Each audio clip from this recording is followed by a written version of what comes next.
No, why? Go straight to the point. Abuna who misses us Chopane, my old day. Nansen Grado share me cried or say, oh, Ukra, oh, said you, me no cry, Dabako. Oh, the Abna, oh, the Quabnamsum, the Abna, Nafia, then I am, sir. Oh, I feel very rough. I'm an angel, said you what? Oh, also by Ubiasa, oh, the Quabnamsum, the Abna. Didn't know what it means some babon into Uni Bibia a secret. Oh, it's ever Brabon in Channel. What was Sacra was Sacra? And one. Trouble Judy. Debbie, Ubi, you know. No, why you know, Bessia. No, many part time Christian. Yes, yes. God's love and so be fee. Part time Christian, full time devil, the whole nature. Debbie. God's love and so be fee. Okay. Sir, I don't know. Yeah. Okay. Sir, if you want it to you, okay. No man warning. We can bag or the bar. Yeah, I understand too much. Say, do you fee? Okay. Abefi. All right. Never had an tea. Okay. Nti omo ne kasa. Say be oku bia no. No mo ye homecoming crane to ontwen. Omra, okay. Yeah, mu hia no fi. Okay. To the asuti yo. To be your point waba. Waba. Abefi. Etumu for kokko no mo tia. Before a anymore crew, Tony, Godfather, before any more crew, but as a Jumaya or Koyan Cultural Guinea. Yeah, I'm on for you, BW. Yes, I'm on for you, BW. Videos in Yamba, send you video one, 400 and Quankisa. Go for the almost. Oh, seven starts in Bakuremua. What's about Kuremua? I hear video and go much about as 400 can never snow from cry.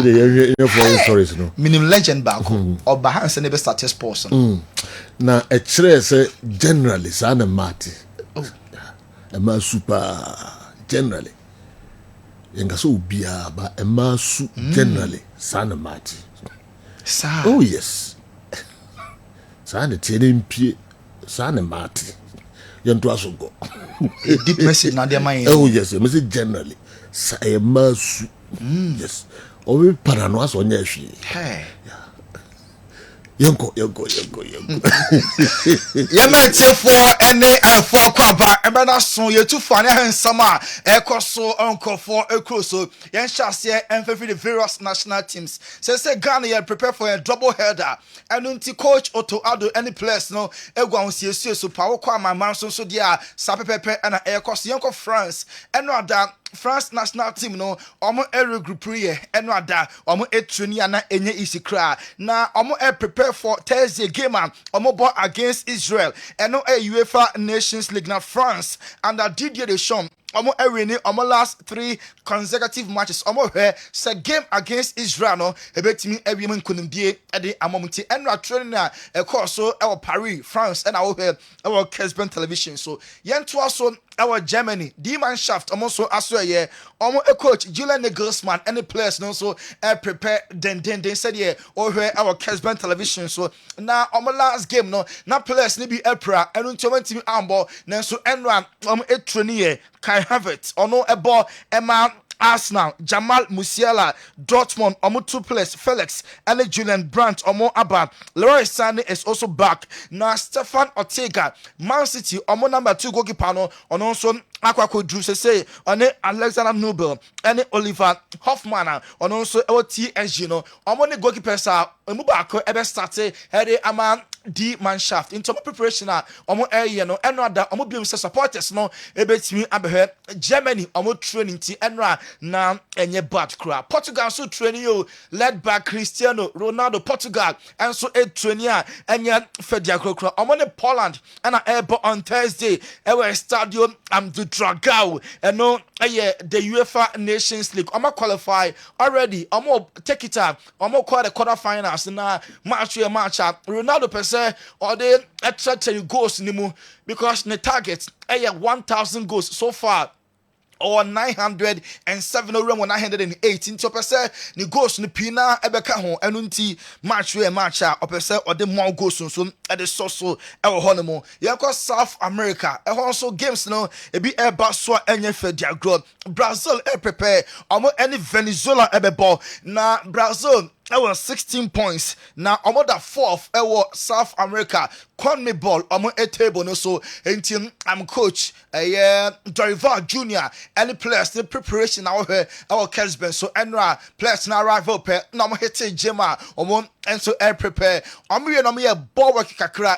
I'm above Venezuela. We are. I'm next game. I'm so on the 19th. I'm over Uruguay. And also another big game.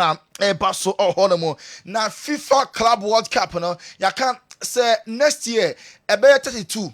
Na amobesi sa kind of clubs no do draw na omudi ya de atuja na FIFA for confirm said the draw for the FIFA Club World Cup no December 5 and omo ebeye na for your teams no the obeshia we and the obeshia we and no FIFA World Cup and no Club World Cup no draw no ebeba so on the 5th and no Miami and sa Club World Cup draw no and so ebetimi abaso honomo Neymar da Silva Junior obo edema Al Hilal or Saudi Arabia omo league no na Saudi so epesa omo host to the World Cup in 2034 Neymar was supported sa decision now on also a campaign or play ambassadorial role na the role no and all catch will be I say yeah heard him say World Cup ni be di Saudi Arabia omo no ebeye sonko kra mama hosu bi no omo no endru Saudi Arabia na project ono name a wo no Saudi host sa World Cup 2024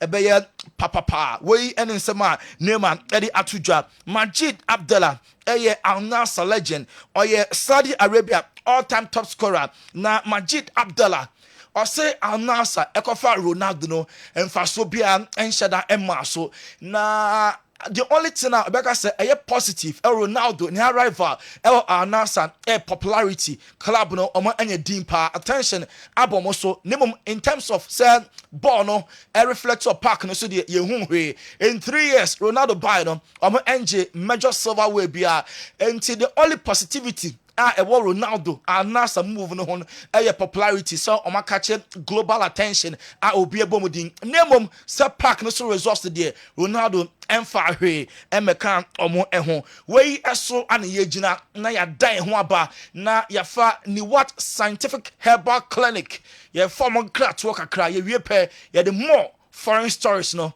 ebeto aso mo yentie ni what na yenkoyeni the work side Onyankopon adawroma odisa yaresa bia we abesia nom se obi biara ohaw biada ne so bia no ayeye yare de onnam yenso na entimi enye de ensa ne yare ebia me no ka sei mi yare na me bebuboso no ebi kura na mantimi amo yare so oba Nyankopon se onnam yenso enam haban so enam mpaibo so ebetimi atu yare na se ama ho ato ebia odie ne ye awo sem na ehaw ebia oye bema no entimi sori nyina so kra ansa na bema ne be sori agina so no eye moja enedeko enti se moja entimi ndie furusa ne ye a bema no entimi nya de because bema na ye dindindin nyina eye moja na afele ne sa ebia me no kasa ne de odie ne awu eda ho fom kodwo a entimi nsori kra no Nyankopon na menso ebema na ahaban so amana sori ama oso so ho ato be ne ye meto nchia wo ho bi ebia na oso de ne de odikọgba ania na abesne ko feni premature ejaculation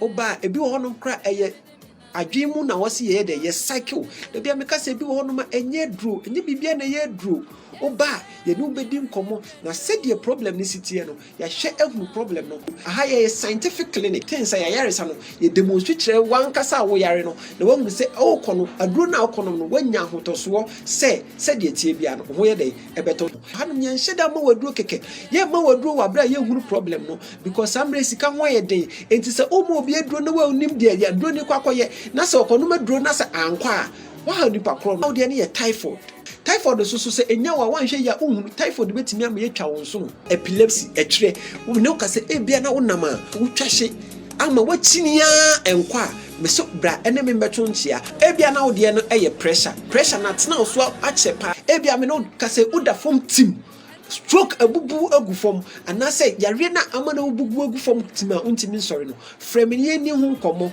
wanya prostate problem odun so a enye ye anase yesi wo prostate cancer na say wo ho crowd up person check say o prostate no eye adwuma yi a oba yebetimi a check am ebia na wo de ne ye eba na wo pede a yankopon adom yebetimi adom aboa wo ebia na ma no wo de ne ye fibroid na how me no ka say obi wo no ma the problem pa ye halitosis okasa esenti wo mu pa wo be pay aso ha no ma yebehwe baby e free ba na yetimi de etu ase ama wo ebia wo ko ye say cholesterol ebia wo kidney problem wo liver problem me no ka say ye nuama no owo brebebre infections ha omo enam say ye ni proper hygienic places a ye jaya na say ye junso na say yin ntino say infections nko ade a betimi aba ama ye nso so yetimi atutu ama ho ato ebia na wo de ne bone problem nka say mu na hwo papa ebia na wo de ne ulcer ye betu ase e de ama me no ka say ebia na wo de ne hernia wo de ne diabetes wo de ne pressure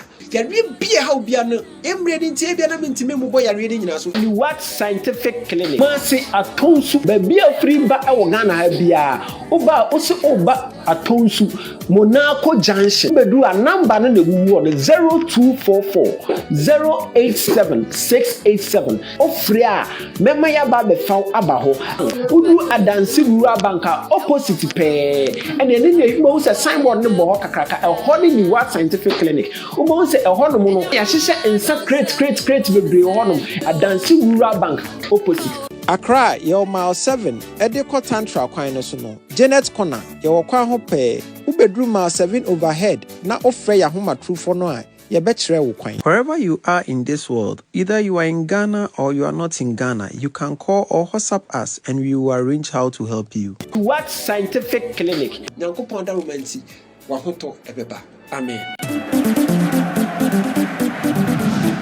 No, ni what scientific herbal clinic in Tebes numbers no koswa ne free na ekoji wa yaresa ewo honomo yento aso na yemfem free yes yeko India na obeka Richard Osei Ajiman agio commander ebe show bia ebe show mo former defender Emma Santi ko former defender Emma Boasia Ashanti good former defender Mabrekum Chelsea and so many clubs all Ghana ha na Richard Osei Ajiman agio commander waje Kerala Super Cup India na watonkra from India Eddie Amani Sergio and Kessben Sports meeting sama Richard Agio commander Eddie Atuja Kessben na juma fo nyina michia mi ame ofa Sergio minua dem le send on here enno cup ya boy ya ye na ya champions no India state am also Kerala nti cup no ya boni Kerala Super League na minua team ame boss so Calicut FC na ubusa me performance so I need to amini on performance there hard work no and the performance never nchene me ba be gina asega ni metima bo me homoden metimi enya trophy me deba I think this is my first time ma to kwan free mine ma menya first trophy nchene me nyaji na way opportunity o se me fa we na metimi de send wo now the fact has been a video so na Ghana fo nyina ehu modern bo me so mi gina asega ni India ha se me bo me homoden me da obi bia ase me da Kessben etiefo nyina ase we Richard Osei Ajimani Agio commander Tony nakopon show Agio commander ebe show bia former Kotoko former Ash Gold former Brekum Chelsea defender and ohwe na wotin kan life or Kessben so nti India Kerala Super League no Super Cup no omo na age edi esi omo na so Ruben Amorim owakodu Manchester United omo complex so enra na or Carrington se bibia edemu pa obetimi aye adwuma ni ye ama United ana big question obia ebisa eno no na Ruben Dias Kromuni on some menu nyina every Portugal name Ruben Dias ebo Emma Manchester City or say I'm coach now abane there another platform Sebma Portugal akofa na omoye rivals City and United your mom empire say coach no ebe source the name omo any age say another Portuguese international eba the best league in the world way any sama Ruben Dias Man City defender no or the two jamomi enti kakra okay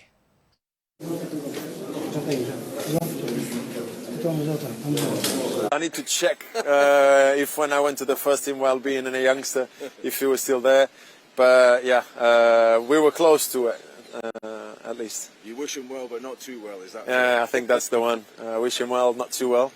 But yeah, it's another Portuguese coming into the main stage of the football world. So yeah, happy for that. I need to check if when I went to the Ruben first team. Diaz, Man City watching well, but not too well. Not as a City and United rivalry, no, a rem kakra and so on. Mikel Arteta seen Empire back up here. Say Arsenal players now, Omokosum Omomino, and return with injury. Now league no say Arsenal for 7 points between Omo any leaders no any problems. The players no back now Omo fitting quadia sa gap no enye hu bia Arsenal for ebetimi abeje Premier League into a bumper players no and returned from national team camp with injuries and then they are also Rodri F.A. Ballon d'Or and SMP and a buy another interview now also winning Ballon d'Or no when you're over 250 TV channels and radio stations are friendly for interview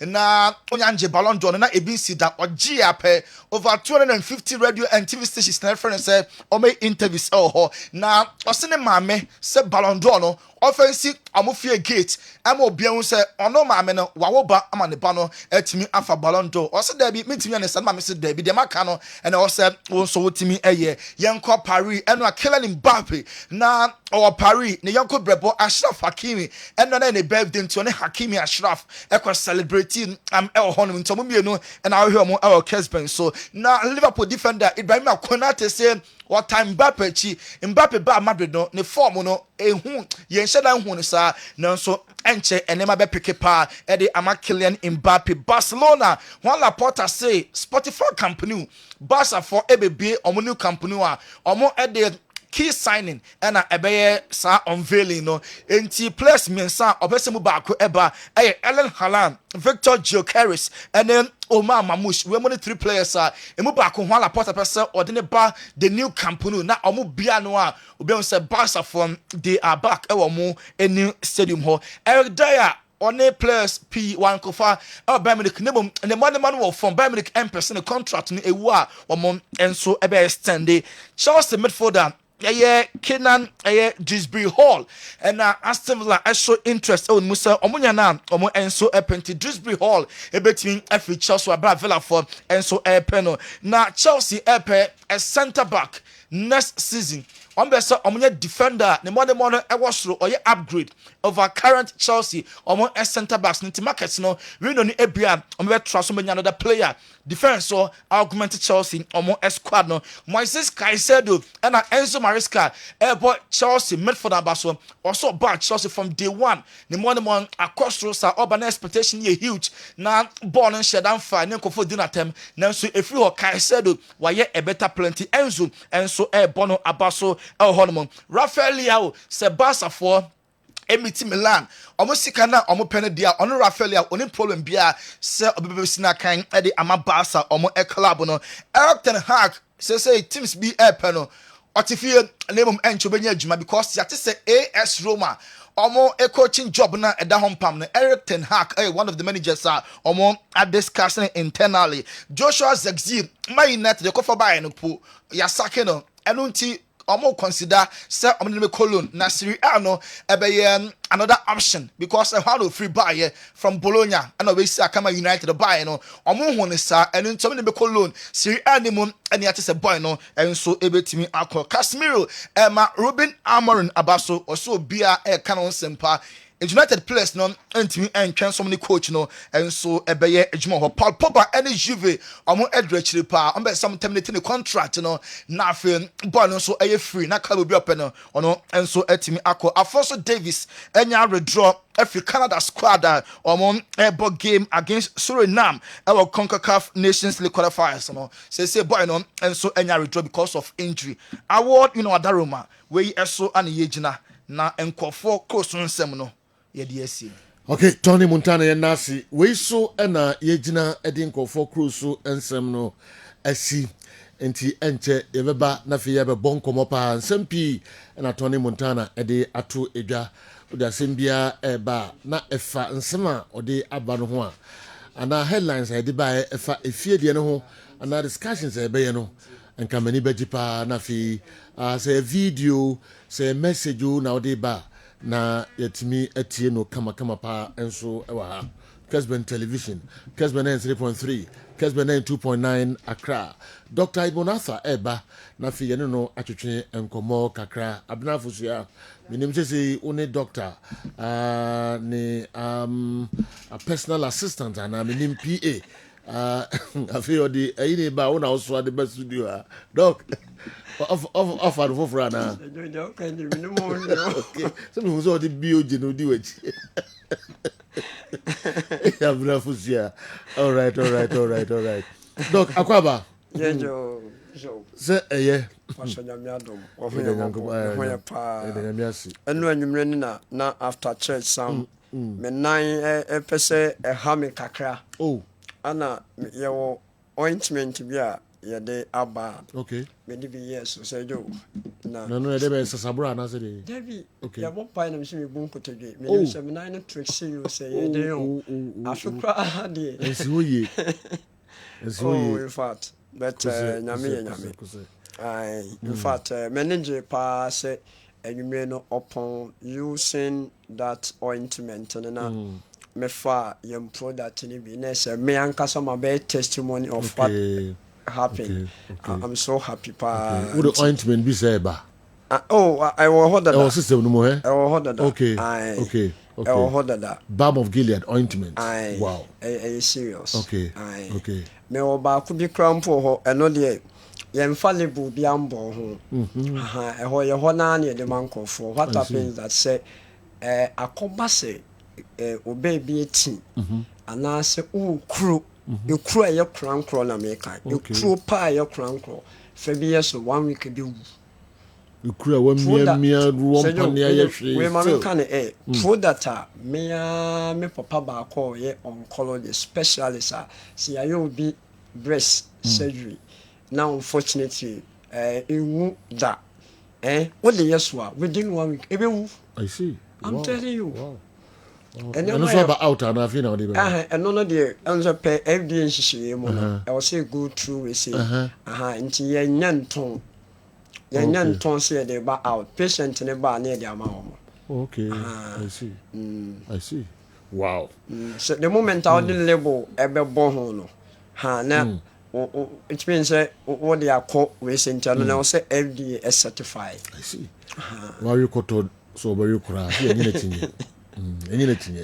wow yes. Balm of Gilead and wasam kwa na pifiri ho ba ne dey na dey bray no so yo anope tie form fan che me kakra se pe topic enu a me start ye no me divert kakra enu a me free ha me call ye na me ma me bi free oboase aba a me hwe no me nso won se me oboase ni ye wo okay yes na woman no oba afoforo na ne kidney no e wo 21 ni GFR no na e 21 unfortunately na me elder na ono so medical doctor no na e hwe no me te ono no hwe na o assess the forms no ene ne labs no ono say edi na from 21 number 84 and do you know what happened ne lab e we ho for a review and on Sunday another lab if we one of the top labs in Kumasi e kan ho bae offer 84 and 83 difference be any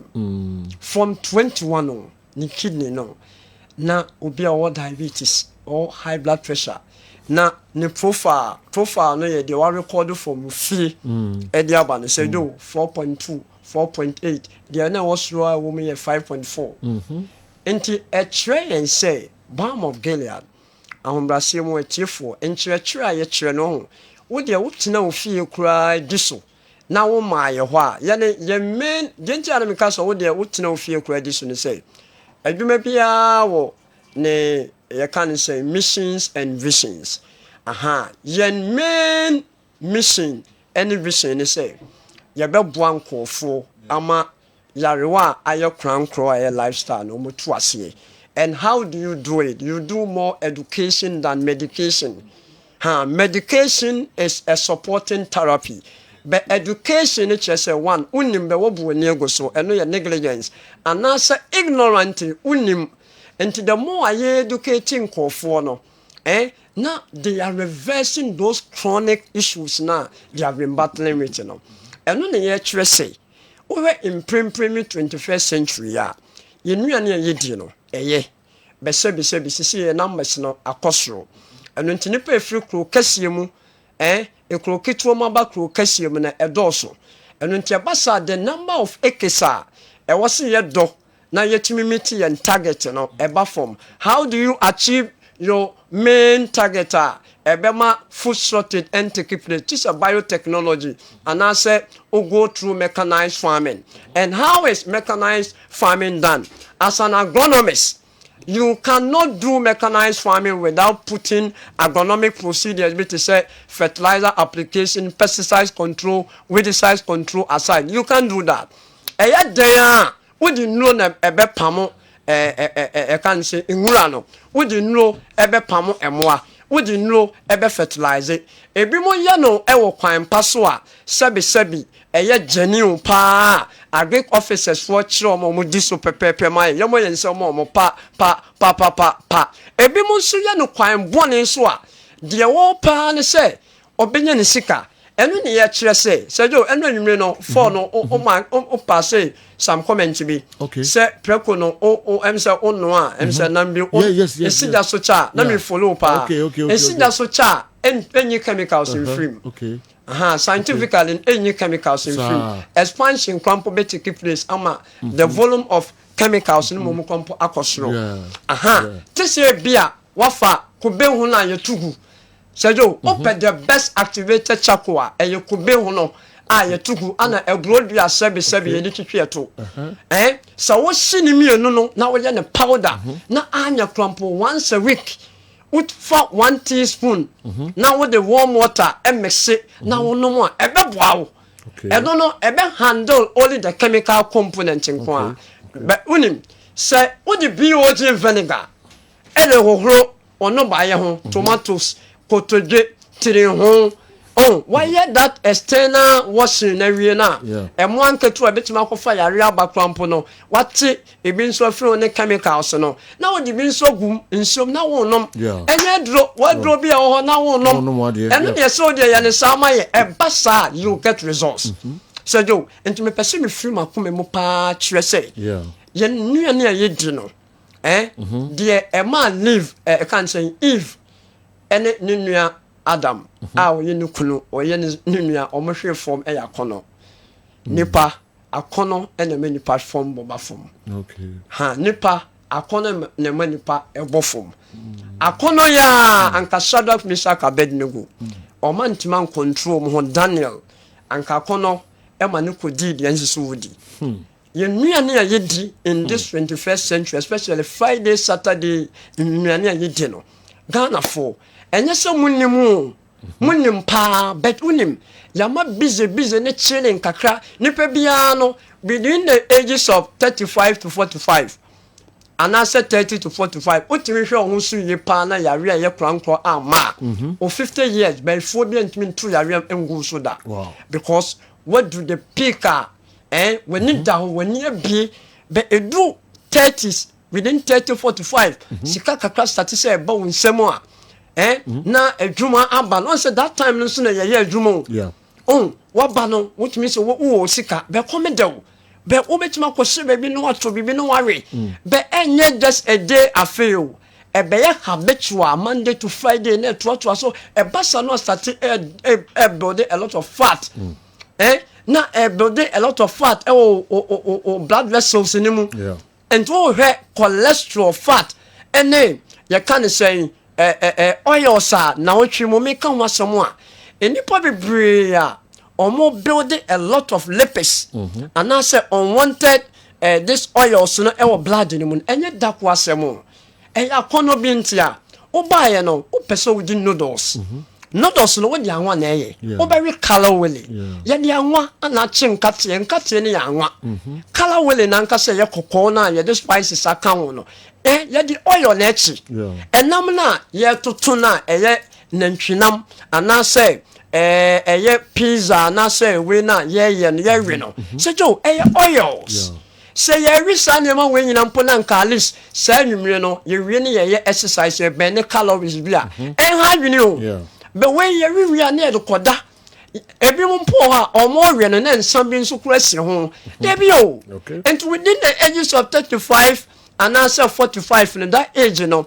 na me hu mo pa na usika kakra wunya no wa ma wani anda ho a ebeto yare ama odaache eno ne ye kiro say sane ma wenyi na munjai untimi mfa dakopenka se ene de maka mejai no enye dwuma da ene nkomo mo so mo no mo nsabiem nkomo de o ma no kan no mo jai in this commitment here commitment people could me jai sanom 10 times afibia eya kono but we no here consistency na commitment discipline and nipa bia no o pese wutu ya wiase a discipline kan ho bi commitment kan ho bi consistency kan ho bi utimi ya ne sa diabetes na yakase ye krankro yare high blood pressure na yakase krankro yare no obetu ase even though books mo de ya say managerial disease but the moment obe reverse o mindset no one mindset na aya renewed tell Paul Roman chapter 12 verse 2 say being transformed by the renewing of the mind no edin sisa beba anya sa osika beto adurama o pharmacy adana kitchen enu ntini ye say okoto enobaye entosode kotodwe enam a fa bi oji horo ho unsia wonum bia no odi obo ho bansi dachi rather than so be ma yare na ba sisi na yare na ba na se e ba ne dia Balm of Gilead clinic me mfa wo nkoye experiment wo baby oba ye ho a yare a wodi akini a enkone ye betu ase ama baby a me wa ho de ho ne se jo me kasa with boldness and confidence because me make ana me ne maye etiefo anopay so wodi kosia ba a about 200 milligrams of what cholesterol and to mom would dim kosia be 3 4 5 a day no I mean montete so kosia sejo obianya ne 70 80 years no di kosia yentimi nkanche so onyayo unim akwa check ne cholesterol ne LDL ne HDL ne triglyceride ne total cholesterol and say 5.2 4 obet medikosia because yolk no contribute to about 200 milligrams of fat it break down as lipid cholesterol but what checking out on ya why no do fufu na ya kokra we ya maami penya kosia demu but whereby we ya tia don ko tiseme o cholesterol was so o chi kosia phone bom adai ya re be na wo to ama ho sa no sejo to check that cholesterol no was so and he said o di kosia and say normal obetmedi but odi no adwuma ben na we within the day calories ben na wo ben fa psychologically load ben go adwene nim cholesterol no so nye de ye di nko an odi dio when dio say na no amekan no liver no release about 80% of lipids here the protein na e de omo nante eno na meka eno ase cholesterol na vitamin D be ye adwuma here cholesterol bow cholesterol hormones cholesterol be ekoye abnormal ha adwene ubon se what starting out that statins no so on statins no so no na eno so odo ho akoye business fufuro adentina anka ofa lemon baako on what great opa all the cinnamon be mienu aka ho wobubuma ka ho wodi nsu a ehye ego ho wasone so no wobubi oje vinegar e de egu no wanom ena wo ye ni say ochina wakona kekedru the next day no utimi kura kono lemon juice enti ebeye some kind of therapies bia ye natural I'm telling you say toto enu basa eno nom da sejo medi besia na matre etiefo say bi oje ne de omoba asida house ha ibi wa ha in fact ni doso pono aha Mr. Moatin ene Dr. Biblu ene me bram pen for me papa no mo down no ye correct say jo me draw pan ko for to a obon so omo anka say yimo omo abrampa in fact they are so excellent okwa Accra so as that towers ebi ewo ho ana friend so no okwa Accra Ghana ha baby am friend numbers na me be bobo no so anyame adom ebi ewo opebi etu aton a otobi na wutu aton a ye be ma t-shirt ye be ma eche yɛbɛma banner yɛbɛma stickers ɛjo ni nyinaa ready okay ni nyinaa ready nti yɛbɛde bɛhyia still a promo ne kɔ so 375 and 40 series auto 300 yɛ na ne de 40 series yɛ no baako akyɛw blonya bre hamper adwumayɛfoɔ ɛne adɔfo mo pɛsɛ mo yɛ no momfa BOG vinegar ɛmfɛ momra sena house a ɛmɛsoa bi na mo asɛdwo mi kɔ yi deɛ ɔkyena yamboa mene the Church of Pentecost for our program our Kasi. Yes, mene Scripture Union for banks, Eco Bank money, Zenith money, other institutions, CSRL, Crop Research Institute. And to me, you cool, Namo Pesi and Namo Bekasa. In fact, secretary and also one of your social responsibilities. Yabeba na Yababe Shemo Nani na Bibia fine. Number 0539 86 38 and another 38 0539 86 38 and I said 0240 51 21 71 0240 51 21 71 to Balm of Gilead you the cabin MTN for nature any Asia hotel and next any opposite we see maximum which mean taxi crowd the corner MTN for no room or now call Accra West Legon pharmacy one money or and takra then so and number Fridays you me what takra day Thursday Saturday so me what Accra and na me adomo a ye be sanso ehia me da se pass ye be da se pa na kosua messages ne ba e ba no mre na so amanfo misremo not amre na so kosua na amanfo din kosua okrom pa but I don't know on kan jose ma munni kosua o but osima mane nye bebrebe okay sedako wudi kosua ba kwa is good but ubedi kosua na wundi ne ejina o lab resources yes ejina lab resources I'm checking your cholesterol no level not to say eh dia osi di but nyiki bebre one and maximum and sometimes and so say cholesterol correct now be our blood pressure e was so and also akwa liver function test albumin no so e was so and so kosua albumin na yolk and to say yolk e be contribute to about 200 milligrams of fat e break down as lipid na albumin akwa liver function test na was so you don't need to inject more albumin okay okay I know a bodybuilder who eats 20 eggs every day is it okay na if you need way free sunya zongo and so bodybuilder exercise or exercise pa onim gentle with the 20 a day with the protein foods e break it down as creatine product omofa e ma omo muscle no energy more a supply energy to the muscle but it break it down as creatinine byproduct of creatinine no kidney ne filter enti akoba se o kidney no aba bidu a stage into filter this say the auto dialysis so enti no e bia obafa oral creatinine no or they replace kosua but you too much one consistent labs will be no problem enti kosua 20 bodybuilders it's too bad it is too bad bad e be mon so far creatine as a capsule as a liquid powder and also no say yet too much na o kidney ntimi excrete etimi ma o yigin fa no kidney strength no bafom wow tell the doctor to make it 2 for us one is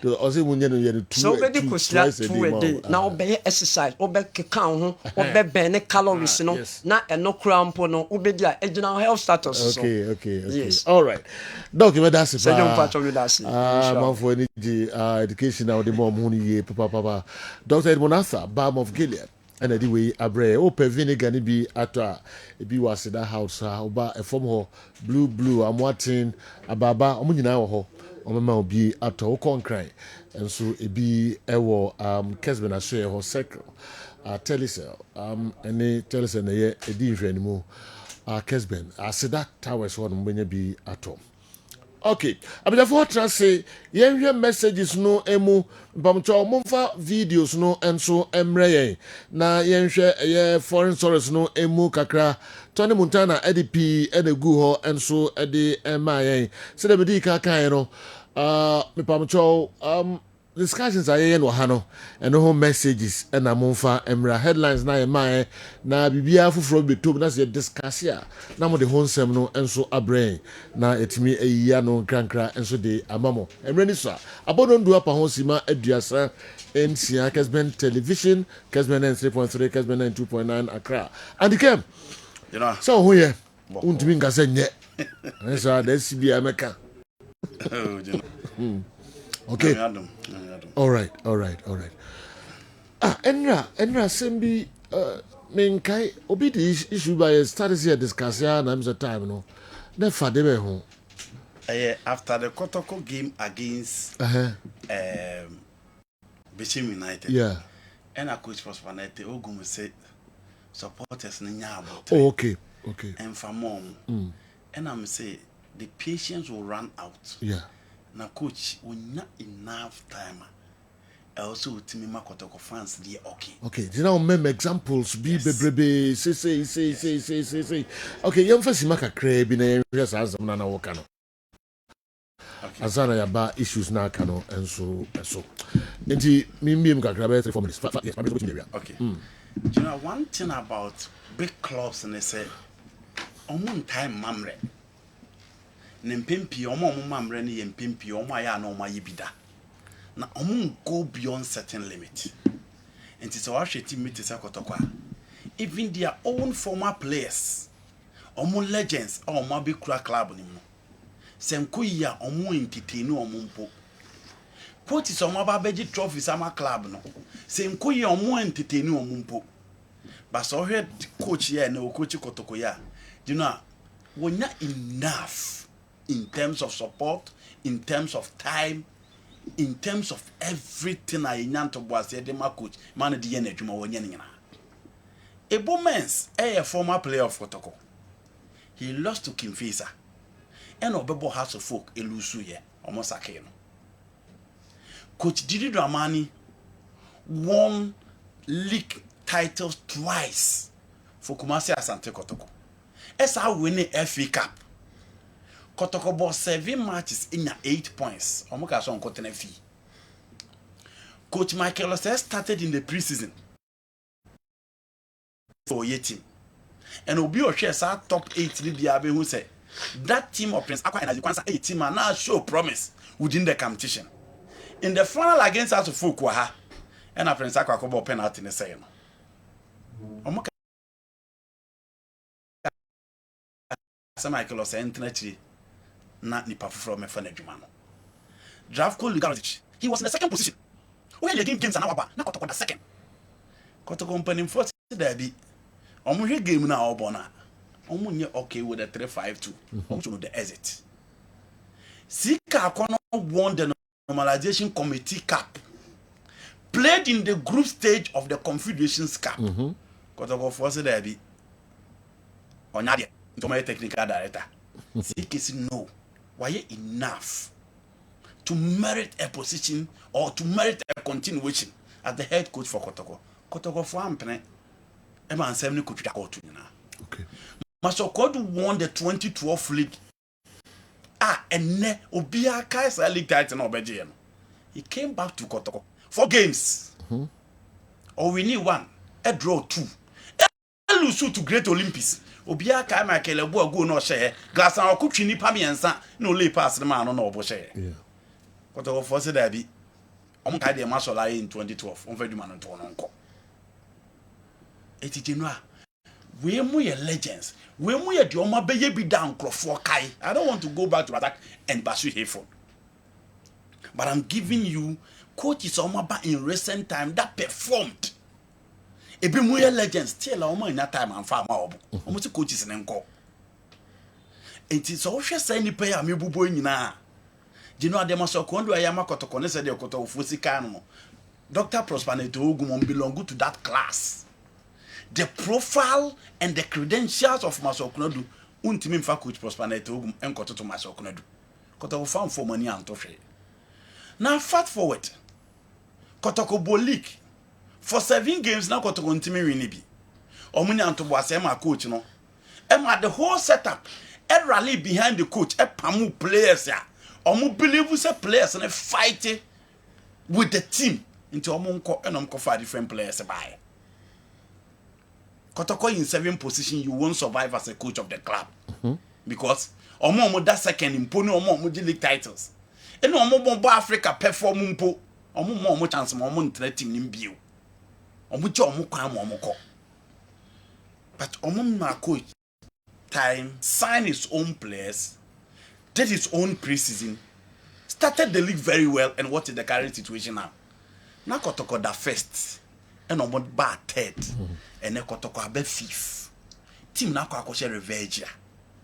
You know, one time again now we hear from fans. The team looks so comfortable. The coach looks so comfortable. You don't see the desire from the players to perform. You don't see the willingness from the technical handlers and the players to perform.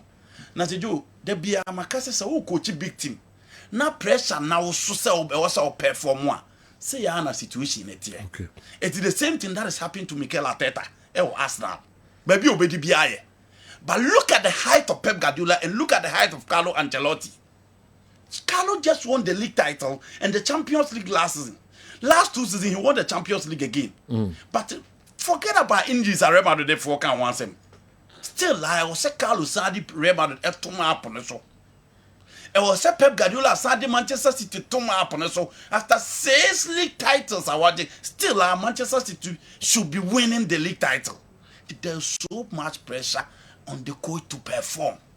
You know, personally, to go more relaxed though. We relaxed to the opportunity akotoko di amano no.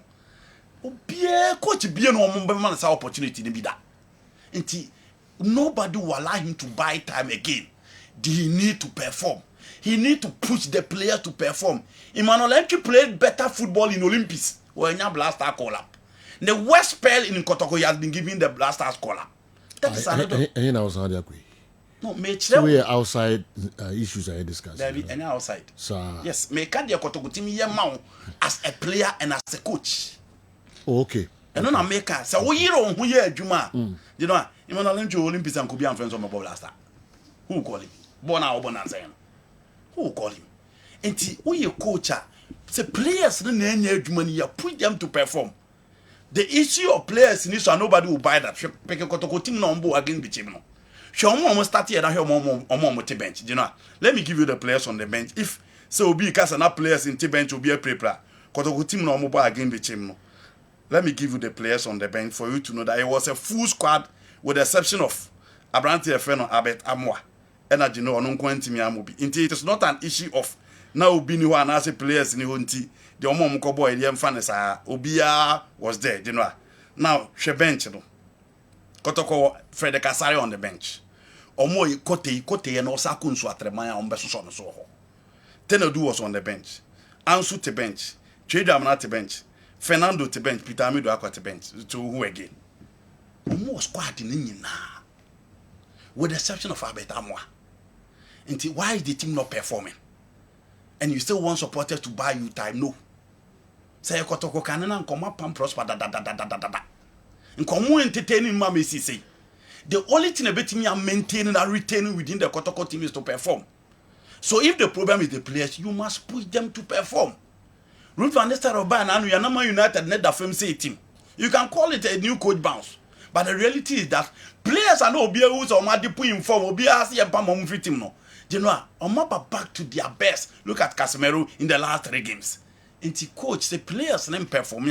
You brought the players. Una who had the frontier player we also open, also pass me. Who can also be anchor. Who say players need be more there. Players need be discipline so they should leave. So you know, say players are not in discipline now. If the players are not willing to play for the club, if the players are not willing to play for the team, if the players are not willing to play for the coach, and your DNS in TNE, players are so many more.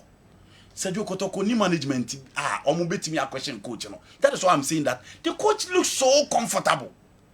And you know our team we a big club now be a small club say ya na club. Yes, now be a small club. We need too much about now fans here to social media. Ulusu a obi anka hwe. It's a big club be a small club. Sanity. Ulusu obi anka hwe o ya de. Ntina Enzo Maresca kwa na okobo nsema tire fans no. But that is not the level of Chelsea. Inti Kotoko ene Kotoko luswa normal. Unti so be a yare. Unti se meeting be a koso. Unti so be a taking decision is so key to bring the club back. Things has already fallen apart. And you know the players and the coach look so comfortable. Man, I will not buy the issue of players, you know. As any coach then a problem. Ebi muso on kasa omo ye. Ebi muso they are not ready to die for the club. I won't buy that one. The team must perform. The coach must perform because the platform and the opportunity given to him, better coaches who are better profile and achieve better than him were not given that opportunity. All right. If we are about discuss Black Stars, Nipa 8, injuries, any other reasons. I want me American Black Stars na afi coach Nipa Numa and so from Akoka Hono. Yami Aduma Friday, Ghana and Angola, a big game. Na Sudan and Niger dabe. So before this game. Before Ghana Angola game no make Sudan any Niger game na dabe weekend yeah no meaning say on babo no Thursday 4 p.m. yeah Thursday 4 p.m. weekend yeah yes then no Thursday and before Ghana Angola game no then weekend yeah na Monday omoni Angola bo yes you know omo Sudan ne Niger be before Ghana Angola and so game no na fi ya be hwe no so kakra na the foreign no kakra aka ho ansana can make the local stories no abre minim na rusa wo bibi kakra ka fancy we yeah I think sir Andy has been spot on. Coach Ifa any coach AED for me none of them in a event, each one of them is a process. Na se team bifa coach wie na coach ne boy juma se results eba me sure say enkomodie si ebe yine de ne ya na nta but koba se results no e sha se nkoyi then the early stage una we employer and now we decision maker say coach run to us or na mo to us results bad results sha se bad then you begin to think hey we there from soba kwa na mi ni bi na ba na bad results ekoso to aso a afede na edru baby say akwa adwuma ya no ntumi nya na yempam na then you begin to contemplate bad results to aso a afede na wa sha ase ehwehwe even coach and say wa sha ase ehwe ne contract say kwan be na mefa so meyi ne dia ebia emfa financial burden kese ne ade emma so you may want to look at all that and you also want to weigh other options. Ubisari amadwene me say kotokone prosperity ogum no omadru the last but one stage of the process. The last but one stage ni say omadru stage a failure esese adwen ho hwese coach no ye bepam no na ene ne betu nkwanta apai say results e wo animu no ankoya meti ebe me din be me nwa pa say if kotoko next 2 games if they fail to deliver na ogum survive ya ebe ye nwa kaka okay what am I say? Yeah. I think that Omakwa was the last season there no. Who share on the surface of the position and the results the team gave her. It was so clear, say this is not Kotoko. They will not buy it. Ubeko. But who consider the circumstances and the situations under which that results in buyer. If be Albert tries or be manipano a chance. Because this is the coach or buyer, will be the team Naji League, be been to Okoye, or say a late, and some management ties, a full management, players or better, I say the old management, no players, you know, and if you are the decision maker, it suffice to say, those circumstances. And our results. It is an there. Yan tries I'm sure is the reason Mensha Eji Tumuma over 20 players. No new players they buy. Yeah. So that year, last year, excuse of maybe getting the appointment late, poor preparation at the beginning of the season, politician, players, all those excuses have elapsed. And that there kind of performance on the field. Yeah. The only a big excuse I bet you say was squad size and shadanya large. Yeah. But at the end of the day, you would see players are a bubu D now share or no more bencher. Then it's difficult to understand why the team is not delivering. Okay. So I'm thinking, say, for the next 2 games, it's up to the coach and his boys to justify, say, almost say fataso because what otherwise, so because I am Pamoa, a better days will be made to me as I justified. And as Antikotoko fans need to accept the realities on the ground. Otherwise, sometimes back, and this time, no, ebia agitation no are louder than now. Yeah. People are still agitating, but it looks like let's also see what happens. Komodo Koye says team no only one player they should go. Player no so epra. Enti but Kaya from the game involving Baseke Holy Stars, the game involving Legon Cities, the one against Heart of Lions, the full squad were there. I earlier on said, say, offer travel arrangements. When they bought those 3 matches now. You see, General, Kotoko easy to zero the problems to the coaching. But I think, say, managerially, people who do advanced thinking for the team, and so a problem. Look, several CEOs will not agree. Said that outstanding game involving Legon Cities. Weekend on board. Because one, a GFA was involved in getting Kotoko to the US and getting that outstanding game. Wika or travel 9 hours from Kumasi to Baseke. No, I travel almost 12 hours to Accra. Then you do 6 hours to Kumasi. Then you move to Obuasi. 7 days, you do all these travels for football team to play 3 matches in Ghana on these routes. Several teams will not agree. But omu jaino omu de midweek in the because I'm thinking that if it happened in a week, everybody say or kwa away will be chim. No buy our be boy no and start the next game as homa. And then reduce the toil on the players. I think they did not even plan well in fixing that outstanding game. Now football no say you're not some pimpi man and strategizing very well. A lot of things will go against you. Debiano na chasey and Yema. So, General, so because coach has given sufficient time into a bread with so pamuna, it's difficult to begrudge the person. But who a coach now, I'm sure say munya butre you better any things around. No. Apart from that, cause I don't even from Bia Obeka. You don't have much to say about that. Kotoko here ni mu say Gombe register Kwampuku and Isaac Minta. The information I'm gathering indicates that they are registered now. It will take time for him to get a full fitness and play. So what it means is that he's not ready now. Maybe but only Dina na register. Dina so many registered him. If I can say only Dina na register no. Yeah. Say no more training. So they want to look at him. I'm told say he had an injury, which after the surgery recovery no and cause any omopeno.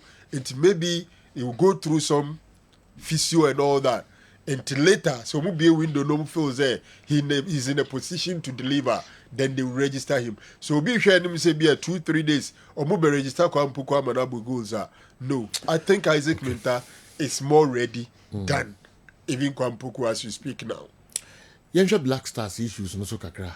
Na fi yemfa foreign no so enwuram kakra na fi ye trotto aswa Zekaf Mohammed say the GFA led by Ketokreku has wished the IMC chairman an happy crown on his birthday yesterday and decided not to wish Accra Hearts of Oak on our 113th anniversary because of the banter he has with our board chairman Togba Fede.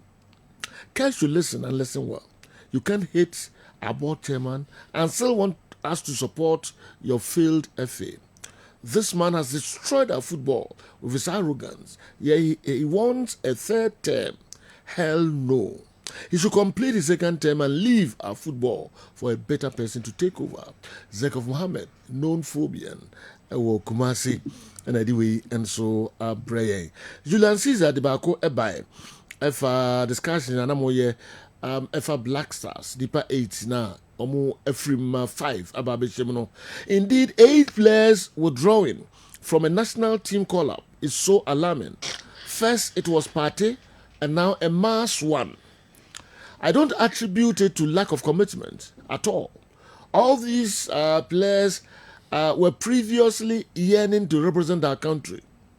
Anyone who blames it on commitment should also blame leadership in equal measure, because effective leadership automatically inspires commitment. If we think the players have falsified their respective medical reports and we want to accept that they are unwilling to report for the 2 matches, and they are convinced that our elimination is a foregone conclusion, then it raises eyebrows as to what manner of communication the FA had with them before making their invite official. But if their reports are genuine, then we wish they recover speedily. The crucial question remains, can their replacement secure qualification? If yes, fine. If no, considering the local players will have been a more practical and economically reasonable. Wow. Julian Caesar, Kumasi, and anyway, and so Abreye. If you are near see a become once narrow. General, I mean, some farmer actually and call others no. You see, processes of inviting players to the national team, usually invites PMP coaches ni players ni di kan kasa. And I say be a GFA protocol officer. They speak, and then the players usually coach or more word of being available for the game. Then the coach or the team will then write to player and the club of the invitation. Then the club is obliged to allow the player to travel. Then based on that, the player they take it. Or the beba. Almost all Black Stars players travel in business class. Yeah. Until you take it and before the announce the final game and sana international break ebebano. I'm tempted to believe say before the leadership publish omudino no omudi omwed ombeba is the reason they were written to and their names were publicized. But in some omude mayen say umepra we see personal reasons near the general my dream say fa omoboa. My dream say fa omoboa ba no mo mpese omoba omo mfa so a Dintra. e wo so eso omoba so Dintra. Enema kakra de din kan minimada se kwan a 30 years okraku e fa so kasa omo ho before omo last 2 games. Yeah. Whether some of them felt insulted or whatever, I don't know. It is also possible they have no hope in the games. It is possible they are not happy. I wouldn't say with the fans, but with leadership. Coaches, leadership here, I'm talking about coach. I'm talking about management committee and the FA. These boys, who can listen to say Obi Jerome Opoku. Some of them may be genuine, into me kind of holistically, but there are some I suspect they are faking it. Now, general, it boils down to leadership. Okay. It boils down to leadership. Say, even Ufi now ma conference you bring me that me dem yaremenko. We you say check ye papa no. You are becoming irresponsible in the house. Oh, sir. Yeah, Osuma Banon. Osuma Banon. Osuma no na wafa aya ofa bro no adane no adane ni. No ko. No, obeko kro obeko shimsa. Ebre openu aba. Ota de ebre 2 hours no my. The school fees no untua. Ohun say all the girls di akone aba. Ohun say o disrespect ni maami ofie. Ohun say wo yenyiyimu e wo nkwada ni mu. Upe we asem sin we. Nti adena o ma we no mum nko na wo na wo be frɛ no. It boils down to leadership. Now, it is so sad. General, they are taking us back some 3 decades back. Beyond 1990. And Black Stars, who free players are. We all had to take it in a any take it mano, and now no to take it aba, yen to any sika mano, till next time, my friend now, ma Anthony Abuamudes. That is where the current FA and the leadership have taken us to. Oh, sir. Yes, because you do level back to the point in time your friend Crawford national team person beba. From 1992, Senegal 92 bano. You share then encounter that problem ni beam. Now after 2006 crowd your Black Stars and Crawford patch on your friend. After the qualification to Germany 2006 World Cup, every single call up, players lobby, players are eager. Oh, yes. After the 2006 World Cup in Germany, player beer per Black Stars. Me who see a free Black Stars players. No more person beba. Yenya one or two occasions, maybe a Michael Essien be injury be an BB. But say national team players, yeah, Fred, the captain anka say who free ship on Messi. In Thomas Partey. He's jumped out of the ship. Partey, abe my excuse. Minimum commodia course one when the dear mama count. I'm sure when they called him, from the word go, he told them, say he's not available. Also, I'm sure the processes involved in calling them. They don't just publish the names. You speak to the players. They have to confirm their availability. And then you inform their club. Then protocol officer does their take it. And when the time is due, they come. No reasonable reason was given us. The coach was just playing around West. The other year, invitation of the man earlier, quite fast, Claire said in both home friend. What was the reason given by the coach? Oh, that's a party. Also, me examine now. Also, just for examination, that was the first one. Yeah, first one. That was the first one. The second one is when coach Ninja happy with the year. On sufficient grounds to believe said they're not partaking. But all my team mechanism. I'm saying, sir, Partey has made himself unavailable for this game. Yeah. If the captain has jumped out of the ship, now players bear 5 caps. As a chance, we have made the Black Stars unattractive, not to only fans, so now to the players themselves. Only shows on feels on Baby with some time. Ghana and qualify. We have made it unattractive. Yeah. Oh, sir. So, for Ghana and qualifying Mumba General. This is full planes and risky Chief, some more friendly matches go Angola. There was no position or taking him saying your position. You are playing the devil's advocate, and you are doing the way in Crawford. When did they know Zientumin qualify? Right after your ball 4 matches, ni we are call back. Inti nkomodie ben no muni coach ni di ya enu nti ye publish ye omu take it publish your mudin. Because processes no, when call up is being done, they are contacted first. It's general. I'm saying that it boils down to leadership. Simple mufu say young qualifier. Somebody have to convince them. Say, look, your World Cup qualifiers in put the enemy in the match. Sa game we no. Let's come do our best. We still have a mathematical chance. If we don't qualify, it's part of the team building process. Because national team games now are part of team building and building bonds and partnership and the coach imparting his principles. Into okay, me na me coach Otuado. Me PVF say you were a lot ahead of us. You were chance to see a bit to my qualify. Enti Mumra. Mode say unqualify crana. Yetimi ba friendly matches crana. So we are part of the team. So it's a clear indication that some people are not happy. And the leadership, no, can't a free coach in the it starts right away from the GFA president. Oh, okay. It starts right away from the GFA president. He's the president. He led the appointment of the coach. What must I say? The coach, Kurt has not convinced anybody why Otuado is the coach of the Black Stars. Oh, say, you cut time and again say, the guy has not coached any team. He has not heard any team. Not even a Division 1 team or a 3rd-tier team. Ni akase coach no onye ni metes ni. The Black Stars is the highest level. So why do you gamble? Extremely disrespectful, General. It's for me. I think that the GFA president, first of all, disrespected us by giving us Coach Otuado. Otuado is not delivering. The resource is not coming. He's still on. At the end of the day, it's our football that suffer. Saturday I echo so share Jordan. Ninkomo dia no ni akwesia PAD. Troy Ninsa show the disappointment and there's one ever captain.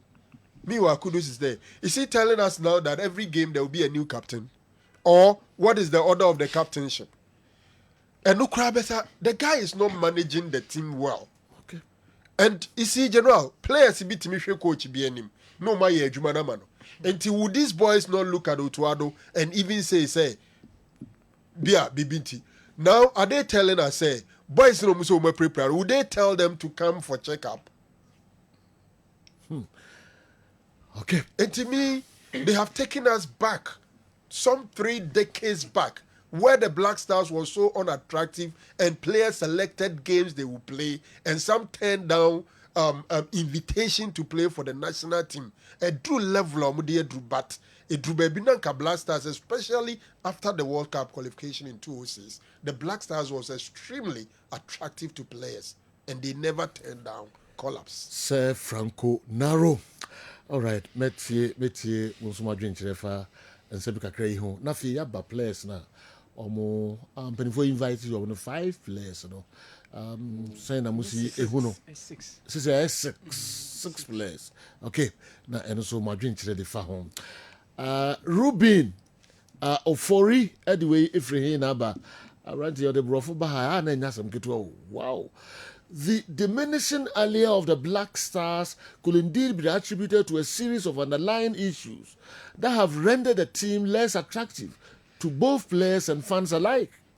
An inconsistent management structure coupled with unpredictable team selections and tactics may foster an environment that feels transient and lacking in cohesion, without a clear visionary framework guiding the team towards sustained international success. Hey, players may struggle to see value in long-term commitment. Restoring the prestige of the Black Stars will likely require a comprehensive overhaul in team culture, investment in consistent leadership, and a focused strategic approach to instill both loyalty and pride in representing the national team. Hey, new Rubin Ofori, and anyway, Abre. Hey, Aquaway, Omuhian Buckingham Palace, wow. No, I throw King Charles, and his speech is near there. All right. Chief New. Breman sana Andiaba, yeah. So Joe sembe bre hame na eba ye football ya se Franco ene na moa na me join pa. Do we know our state right now as a football nation? Do we ni maybe e jina kasa.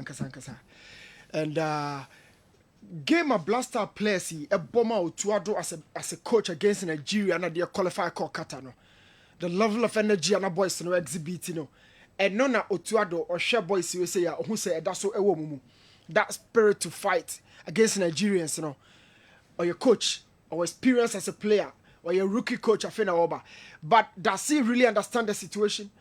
The changing of captains, you know, there's an era within the Black Stars. I remember Taka who say those days a man for person more bomber just, you know, they know say leaders and also do your business.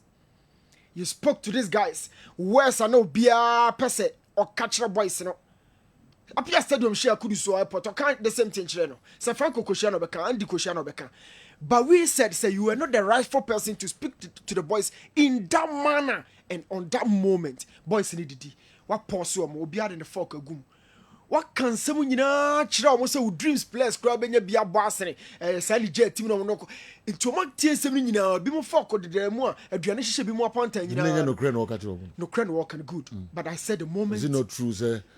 I didn't know money, Jay. Is it not true? No catch on any no crana. A West, no. The catcher is all bufu. And the next game in Oma. Now that is the point. New so your blasters clear. Now some up pay catcher nuntina Oma. You can forever rest your case. So that is the point. Men call me free. No baka sansem na wie. Na mrantie no confess war no. No baka ko di U20. I don't know ko di U20 before the pictures came out, the boys saw it. You told us to fight. Now you are with the U20. What has that got to do with players now, man? Sergio, then where's patriotism in Ayakano? The leader has run to do business with the U20. What's the boys not fighting? I can feel so. One of the factors. 2. Yes, one of the factors. Okay. What's the point? What's the Come on. Say, friends, Ketokreku, U20 friendly game, na course what Germany no acquire no. ɔkɔ hɔ no He chose the U20 over the Blasters. Andy, now U24 no me Ghana for. No. How many times do you accuse leadership saying Abribia Blasters and Kwano Mudi? Okay. The honest cow. Okay. You are looking at the crucial stages of the two games. Yes, of the two games, that doesn't matter. Of the two situations. Ghana match na yɛkɔbɔ. ɛnu nti na players na ama One of the major factors. One of the major factors. yeah but the coach I've heard that eight players commentary no bɛyɛ several saa times, but I nti think as Maybe you for Sir Franco, but yeah, Juma Bomu. Maybe I'll buy. And what Juma Bomu boys in the shot there. because They read a lot. and They crowd know. should deserve your attention. yes They deserve Not attention, a but you're friendly game. important. It's not a We are talking game. about importance of the situations. Two situations, you know. When they're important. nti ɛnu dama players na ama One of the major factors. yɛn kɔ so Another factor. The Celtic kasa kyerɛ wɔn no players no kuro ni hɔ kura me sure say kebe bo asese no because the kasa no Franco, no kind of Maybe the kasa no no kind buy. of absence in that Players, you know, game wouldn't affect their performance. you treat them in a way no also narrow to say deserve. waka nneɛma mmienu one ɛmu didi a ket kɔ kasa hasi wɔti na ɛkɔ akɔbɔ wɔyi wuhu na obu nfu mɔ But sɛ saa na wɔka no yɛmfa there was no way say boys in the Belgium to me say Ketu Buso mo because could U20 for the senior giant. The boys wouldn't have told him that. Okay. And they wanted him to be there. No one face embarrassment, you know. They saw the pictures. nti na ɔma ama no One of the factors. Another factor is to say. okay Say Joe. na me too pa Yeah. me too Another factor is to Yeah. say. We don't treat them at the elite level of these guys. Me, be very honest to follow your program. You know, me can say. Even before Thomas Partey, you know, some of the big boys about fake injuries, suspensions, and some of the boys in fake those situations. You know, I said it before even Thomas Partey. Say Joe, football no edru soro. Yenye niema my boys in I assume ye cost to say the deserve no. okay Yenye niema ye right. Ebenya the best out of them. And say Joe, ye first boys see by the chinchini training grounds. But France for no come Clem Fontaine. St. George's England for no come ko. A year for some boys no share commercial hotels, public places. A year fair. Are we still in those era? Yeah, share honorable. Football administration has changed. It's changed. Do things that will put the guys in a way. Say, oh, a man ye ko wu amom no. Almost so ye niema we the my. Dr. Kwame Chei, near Nfuturum, near Kwakra Sports Stadium, Africa, near Kogana, that mental trauma the guys are going through. Yet they know some of the leaders in their business. And non American, Okotana World Cup, I say 3 games, Ubo suit, you know, magic coffee, 100,000. They think boys in him. Nina affect you. We should do things right. Now, can be players in our banner. May I say, yo, but ABA, Baby, Ray, most embarrassing moment of the Blasters. Say, Yajiku, Yenya Jerome Opoku, Yenya Salisu. Now she central defenders or blaster camps this year. A catcher say you me no more for and five. A bay yachin ye course at the abeche. Your quack face Angola and in the J. Say Joe, we are in the almost critical moment of the Blasters in recent era. Very critical. 8 players ne Antoine Semenyo, Inaki William, Jonas Ajete, Tariq Lamptey, Jerome Opoku, Alexander Jiku, Ibrahim Osman, and I feel Joseph Pentel. Enti mpanimfoɔ ato nsa de afrɛ Forsen Amankwa, Terry Yegbe, Osman Bukari, Ebenezer Anan, Kingsley Schneider, and Ransford Yeboah. Okay, enti nipa nsia yi na ɔmo ayato nsa de afrɛ ɔmo. Andike mamrɛ hɔ ɛnkyɛm ka kɔdi nkɔmmɔ kakra. Na meba na afei de ɛwɔ bia nso yɛde abɛka mo ho. Okay, Andy. Na menhwɛ ya. Players no mama ni na obi empire obi a share da ba no mama. Okay. Na reason is say they don't have trust we leaders now mudi football anymore. Omuni trust including the coach. It started that way. That trust now money or leadership room. It started that way. Some we are shahwa na aba bidru no. And unfortunately for us we don't have a coach to deal with those issues. Yenibi. Indonesia omma for good. So you fancy a qualify and I am qualify World Cup qualifiers no. So I trust now money or leadership no. World Cup qualifiers so money available. Ombeba. Yes. No so trust enough. Because that time no omu hia Ghana che de Ghana nya omu. World Cup I said you omu hia Ghana che se de hia omu. But AFCON e to mum AFCON no. You know, say blaster ebo AFCON match ebo blast ye ebo World Cup match compare ahode e di boni mi no. Na nke beti akose Mali. Ye nke beti akose Mali. Dear near what Mali de Quack or To what you say, we need 2 games now, can you win one near qualify and Cowboys on 2 games. You fancy we need one I bet qualifier. The government. You know, it is possible to meet me about, but it still doesn't change the fact that they prefer the World Cup than the AFCON games. The who can beat me are possible, but it still doesn't deny the fact that Ochaki World Cup qualifying games, the energy, the strength, the power, the will to play for the Blasters. Said you, missing Kayint, Mali, you in John, Mali, almost for them, Kwano. Your paying from midfield, Biamra, almost to be starting midfield, a bench, Bisuma bench. And Kayint being Kosho. It is one issues about leadership from the very top. From the very top. Me buy that idea of say players need to do or casach or community players or demonstrate entia the FA president but you know only omo brand players leading komwa sadia na president Ketie so krikuye no e yo mo pufu. They were not happy with a DAC on. In as much as I supported the president at that time, players need be happy with sadia na isi e ho. Ofri wa now what's our baby Blaster management committee crowd because they are not managing anything. Omo they are the omo kan ho so omo kan bi. Said the be chase go be abenya bi ntini edomko. They are not managing anything.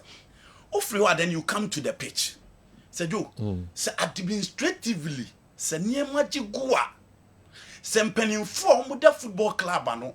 So omo ntimi ni players a ni nkomo. Omo ntiti players well. Ama players e boa nto omo yem. No omo ni anye so omo bebo baller. The next person now making sure say players ni be happy or ni players ni be kasa amoma kuma ato omo yam e coach intina class bi wa oben ye omo day omo nkofa emerging coach da because omo hear the stature and the standard of the club now omo call for coach obetimi manage niema within. That is why some coaches are called managers.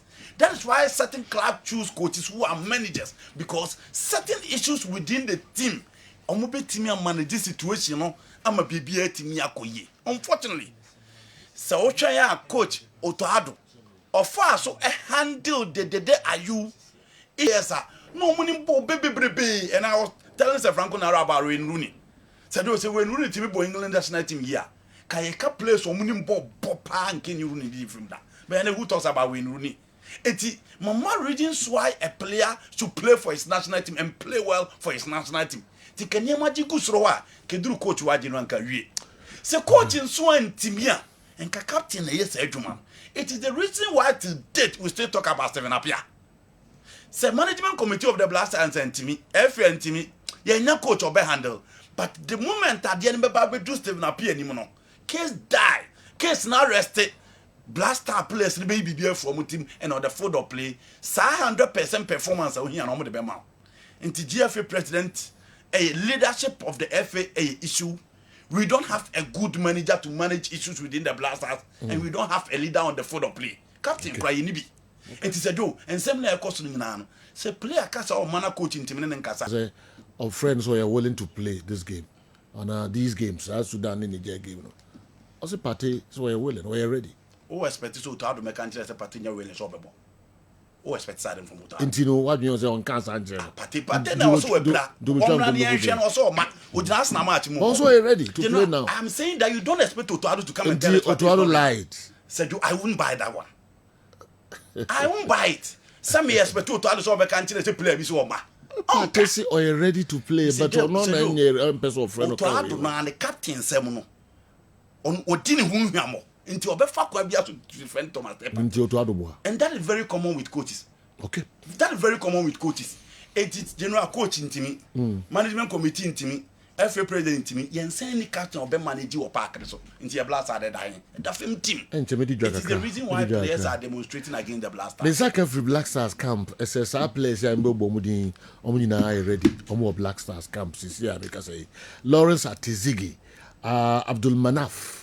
Joseph Walakot, Terry Yagbe, Mohamed Kudus, Gideon Mensah, Elisha Owusu, Jordan Ayew, Osman Bukari, Afe Kingsley Schneider, Ibrahim Sulemana, Michael Bedu, Isaac Afo, Razak Simpson, Emmanuel Entry, Nathaniel Ejay, Abdul Fattah Isaku, Ali Duseidu, and Nesmiama Force Namankwa and Francis Ebu. Ka one player ne and Obeba Ebenezer Anan and Ebenezer Anan Bebabeka Black Stars and so a war and cry and sa I can free ho and no Indiente Yeba sign Ashimbium Nafi 6 players no invite you mono and so some who was in beer and so many are 2 Iga. So Keto Kreku telling the players to up their game and win matches for the nation too has become a problem. Some media houses were so happy when Ket told the players to up their game, but today it has become an issue for players to boycott a call-up. Abasa, we a free patrol land service hashtag when we are brain.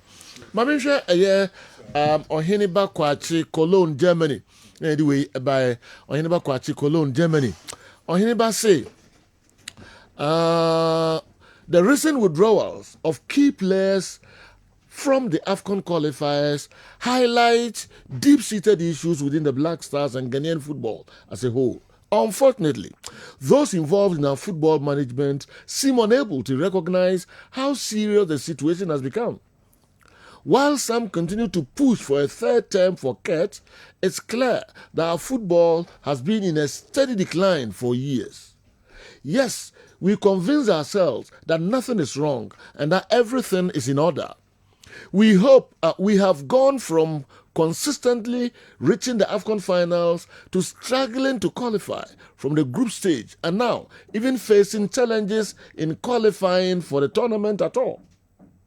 Once a highly respected African soccer powerhouse, our team has become a target of mockery, unable to win against countries with far less footballing history.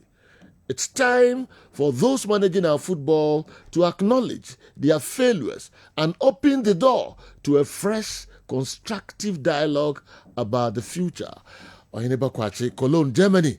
Anyway, about country, I will so yanka brofo, na brofo I to akese okay. Yamfa nunsia. Ya chia Ghana for more Cologne and so enyina. Me kwaba very interesting messages about me din komoba ni nyina no ye de ho sem ebebremo. Mo WhatsApp videos no and so ha ni nyina no ebetiti. We hope say ebefa discussions na ye no. Me call Dr. Grace Boadu as a Grace Gifts. Of a cordial ha Abigail and so ever how Kasana the ringi say ko bed. So addressing. Doc say it. Say you. Yes. Ubeka say na no aye bae o kira ade bi. Yeah. Adanse api mu he. E wa hifa. Now so that ade bi ba. Ana anye o kira nka etwade se. Ebe ya ka bemma o koda bia fa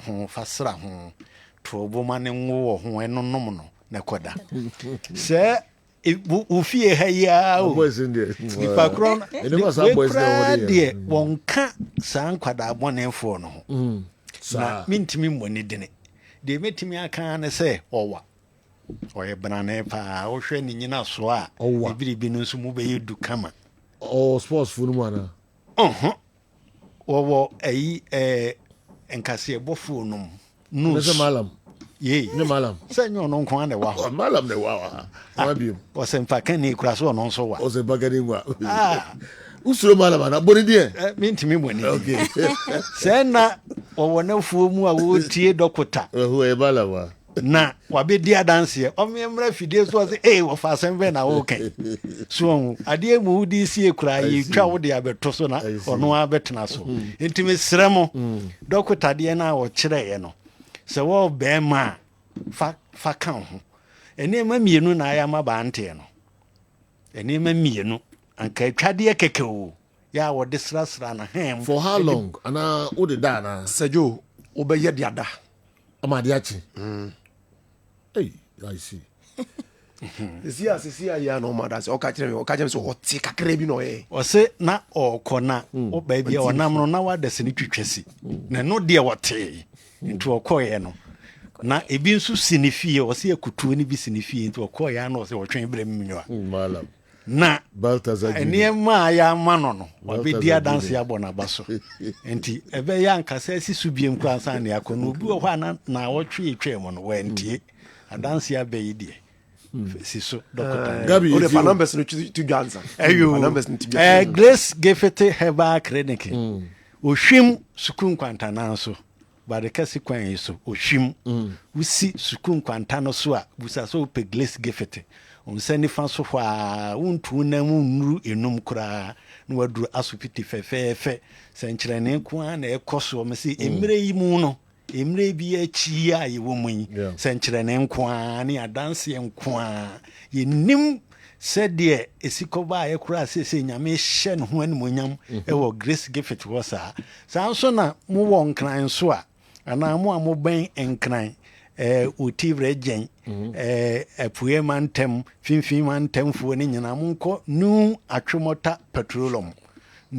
atwemɔta petroleum yɛne family life nkwadaa sukuu no ɛna hwɛ ne mu ɛwɔ hɔ na no mɛsi a yɛdidi dwumanie mɛma no sɛ ebia wotie na sɛ ukunu ni ha na watu kwan na biribi nti ukunu nya kwanya ntie dwumadie bia tie ɔba aka kyerɛ na waa na yɛse anibɔ a ɛkɔtirim ɔba no wo no wani bɛgyeɛ Cello 54 tele 0543 tele 2 32 cello 00 tele cello 30 cello 54 tele 0543 tele 2 32 cello 00 tele cello 30 ana deɛ yɛ mɔsapo no ɛno nso nie cello 246 0246 518 518 cello tele 003 cello 246 0246 518 518 cello tele 003 Sajo adeɛ no sɛ yɛkyerɛ ne saa wo ɛyɛ na ɛyi kakra na ɛyɛ na mewɔ haw aburokyerɛfoɔ no ntumi nya ade no korogye nte sɛ sɛ na yɛnya no wa yes ɔmo ntumi nya no saa te sɛ sɛ na yɛnya because there was a time bi mbɛkyerɛ adeɛ bi wɔ a meyusu akakaduro but akakaduro no a obi ɛka kyerɛ me sɛ ɔmo wɔ hɔ no na ɛnyɛ deɛ yɛwɔ Ghana ha difference wɔ mu ɔmo mo nyaeɛ no result ɔmo mo yɛ no wɔ ha sei no result ɔmo nyaeɛ no ɛyɛ more than ɔmo mo aburokyerɛ no nti adeɛ na ebi wɔ hɔ na wokyerɛ a na yɛ deɛ wɔ hɔ but deɛ na meka ne sɛ akwa no koraa danse yɛ odi yɛ no sisi ano sɛ doctor meda wase paa sɛ mewɔ me ho sisi a na wohwɛ mase a sɛbi ɛhɔ ayɛ tuntuntuntuntuntuntuntum ɛno korɛ ɛhye rashes ɛna sɛ ɛhɔ yɛ rough a ɛbɛyɛ hɔ te sɛ sɛ na akwalaa yɛ ne ɛteɛ no ɔn sɛ ɔbɛrima bi wɔ hɔ a so ɔrɔ ɔtaa yi n'ase o ba so ɔrɔ n'ase a bɛka sɛ ɛnɛ ɛna ɔhyɛ ase yi n'ase bɛka sɛ ɔnyi n'ase koraa da dodoɔ na ɔmu nim deɛ meyi kan sɛ wotaa de nkotwadeɛ no taa fa hɔ a ɛhɔ no ɛyɛ roughness no kɔ na wayɛ smooth tam bia hɔ te sɛ kwalaa fresh ɛna biem wɔn sɛ nkotwadeɛ no kita ascorbic acid stimulate cells no ɛne ntiri no kita adeɛ no bɛɛba no emu no stimulate no yie paa especially wode ahohoro ho na wada ama adeɛ akye bo sɛ ahomakye no na ɛbɔ ntim ku first thing ɛtwa sɛ woyɛ dɛn wohu no no ɛna meyɛ dɛn meka no sɛ na naano meyɛ dɛn meka no Sajo naano yɛ ka asɛm bi sɛ saa kind of asikyire yadeɛ ne hypertension ne ɛku amanfoɔ wɔ Ghana ha another thing ama sɛ ahunu biem yɛ mmaa ne mmarima prostate ne fibroid ɛno nso da wɔ mo papapapapapa na Sajo obɛbisa sɛ saa yadeɛ wɔ yi prostate ɛna fibroid wɔn sɛ ɛyɛ two gender diversity so fibroid ɛnyɛ mmarima because a mmarima reproductive system no is different from mmaa deɛ it's a man of fibroid yɛ dɛn ɛyɛ wɔn mo mmarima no nso no mepatwɛ yɛn nso fibroid nyɛ yɛn na mo deɛ yɛn nso yɛ nya no ɛwɔ yɛ reproductive system no mu no ɛyɛ prostate enlargement these are the two different things but wɔn ni bibi ɛsan sɛ ne nyinaa yɛ reproductive system problems ne nti no ɛyɛ ana yɛ hormones ɛna ɛkɔfa ba mmarima hormone regulate yɛn no yɛfrɛ baako androgen ɛna yɛfrɛ baako estrogen ɛna ma bɛrima yɛ bɛrima ne yɛ muscularly built yɛyɛ barresin maa yɛ chest epagya yɛ broken voices ebiem yɛ mustache ana BS saa nneɛma no nyinaa no mepatwɛ ɛyɛ saa androgen ne ɛna testosterone na bra imbalance bɛsi saa hormones no mu no bɛrima o reproductive system ne ho bɛtɔ kyema especially when the testosterone no e convert ba be dehydrotestosterone na likely so be ma no imbalance aye den aba wo betima aye den achew e ba no sa na stimulate the growth of prostate enlargement prostate gland no prostate gland no play specific role ema hwɛ akwakwa ese swimming pool se nkwamwa no tu kwan efiri o testis nim ana o show nim na se fa be ma no aba oba ni mu a mesre wa edi kan ba beku prostate gland nim as a swimming pool na aduro bu prostate gland nim won aye friend say alkaline na dika treat moa no nkwamwa no sperms no omo ni ahoden no ansa na besia akwakwa oba nim tie ni ye it is sperm no free testis nim ana be ma no show nim na eba begu prostate gland nim a na omo swim wo prostate nim aduro bu inside the friend say alkaline no mo omo swim wo ansa na omo travel akọ oba mu de anti ati sa ne say oba na se sabi fi na kosu akuma no kọ inside ono kakra no acidic environment it is enkomo na nsumi o prostate mu anyi alkalinize wo mo a eduru sa acidic environment mu a wan yo mewu anon be weak so ho the prostate gland no enwu hia pa eno kropo na timi pomp sperm ye dey e sperm no ba it is hu touch ma a problem eti na bo se hu touch ma jun sokura na ye obi hu den cause eno akwa se bentoa and the pomp ade ye den epie and the pressure be pomp ade epie it is enlarged da the pumping capacity no e be weak so na the problem ye den e ba obo se timi hu sa na akoka dro ben na jun so ye den e fam no na esi jun so no den e kwan prostate hu hia pa na mom se bema o hormones no enko yie na ye imbalance like so benya sa prostate no e ma no so ntiem yie e ma no so sa the same thing e ma no so hormones your friend androgen estrogen and friends progesterone se no so no imbalance e ba mu a affecting reproductive system no e mo nya fibroid sajo hwe ye onia bebre wa shrink fibroid o and a prostate ye onia bebre wa shrink e bi shrink natural e bi wo ho a imagine e bi wo na doctor ni na wo call nchen no etimi hwe wiye na wa change your lifestyle den ama wo didie nko akeke etimi shrink prostate se doctor ni nim nta nim die na e bi wo so wo yo ba wo se naturally no wo sha se wo clinic ni no na ade ne ye den esan ana se etwesan ene obi wo so a so ba ne nya fa nyinse pa na agera apebe bia den afa se na ede etie na de ye ngonwa ne se de intra sa asem woni se from last week to this week prostate sebi afa grace gift nya de ketwa be ye 2 months ni at least amafo dodo na de na ye den eko enti na maye no se da bi ene mama me be kan ho asem ne because be ye 1 month to 2 months ni no sa de na eba more ene omu nyina so nya solution sati sa de a omo motifie ne ye den ene compel me se mama ye den enka ho asem ne prostate enlargement e wo memam ene ma no so fibroid no tie ni ye wade o white me shrink no se wo se wunyi ni a eya bisa se prekese dwuma be na di soup incense prekese asem prekese wo ye mi se dwuma edi si ye ni prekese ni benefit ma on ke en tracing complain enso ma na free se emema na se prekese boy no de ye dia no mo yi ama ye masajo si ye di prekese ya experiment o sa ma no ho a ubebo on se mama no sa de no eya na mi bisa se hwentia eye de ade srim nose enso won say ye wo ho a ye fa ya dwinko e brofo one of the best pa I want Africa no say wo chire broni ni proper one because what's it it was one of the best I want Africa everybody hwentia ye yes sa ne ma na make kan ho asem yi oh okay eye ho adwuma so hu but when nya ni onimu a unso ro hunu perfect okay so hu hunu perfect grace gift oba ho a niam edidi dwuma ho no niam ya establish no Africa ya na adua ene edi mo adwuma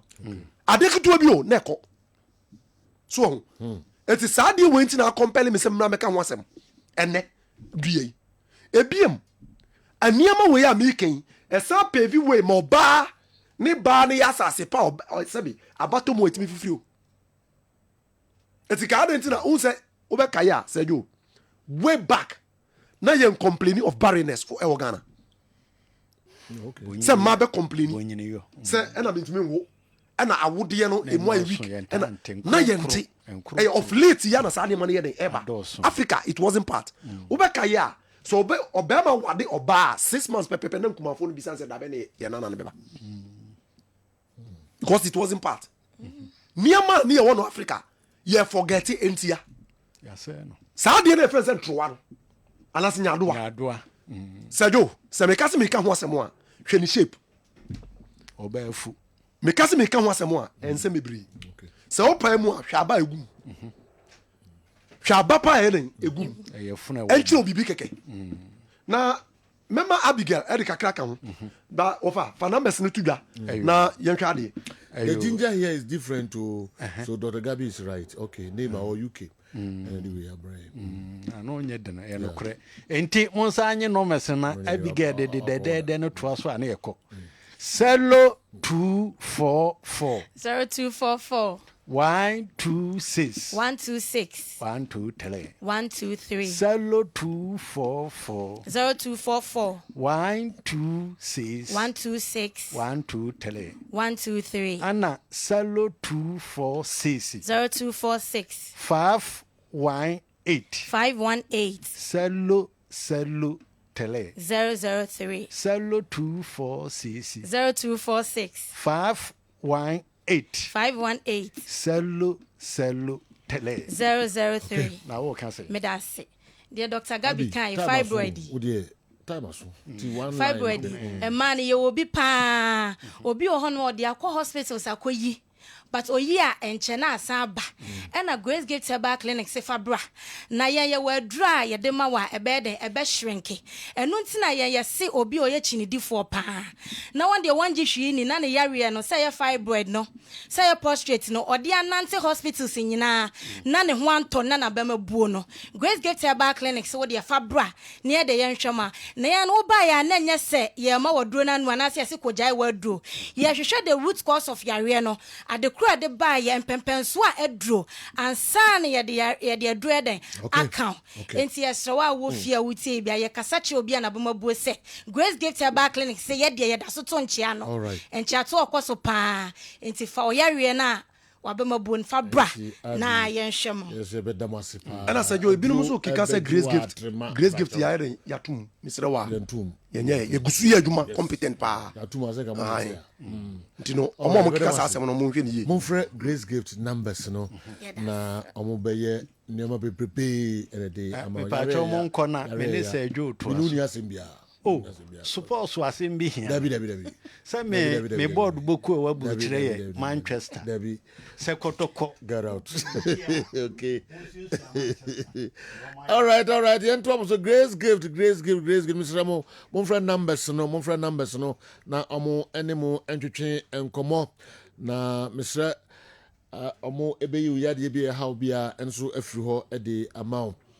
Ivory Coast ignored their foreign players and used their local based players in a competition when they showed insubordination, and they were successful.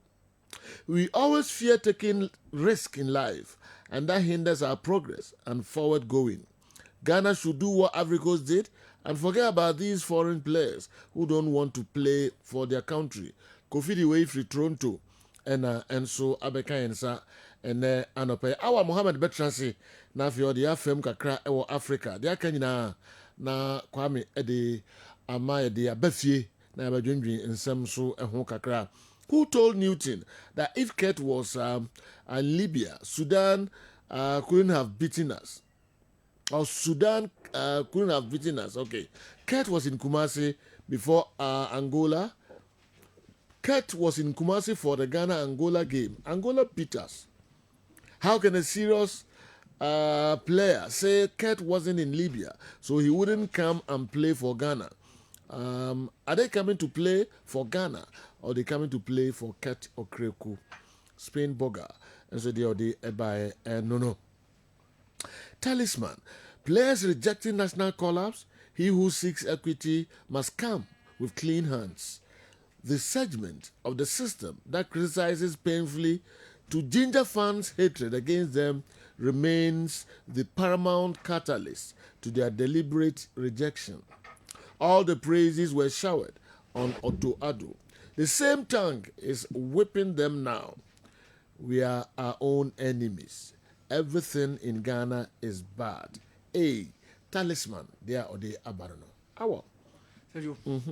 Sergio, ene 12th of November. Na ene the final day for the deadline of presidential nomination. Who pese will contest for the CAF presidential elections. No, ene final day. So only Dr. Patrice Motsepe Nkwana till now ameni ukase Sergio wa file. Initially, now there were indications say some of the northern caucus from the northern part of the continent, ebe declare whether say Mubema Fauzi Legja meka the Moroccan Royal Football Federation say either or no, and our former EFA meka Egyptian Football Association Hani Abu Rida say one of them na mobe support no say on bedro any the race no, but up till now say you ubia nyamai. Okay. So yeah, yeah, it's likely.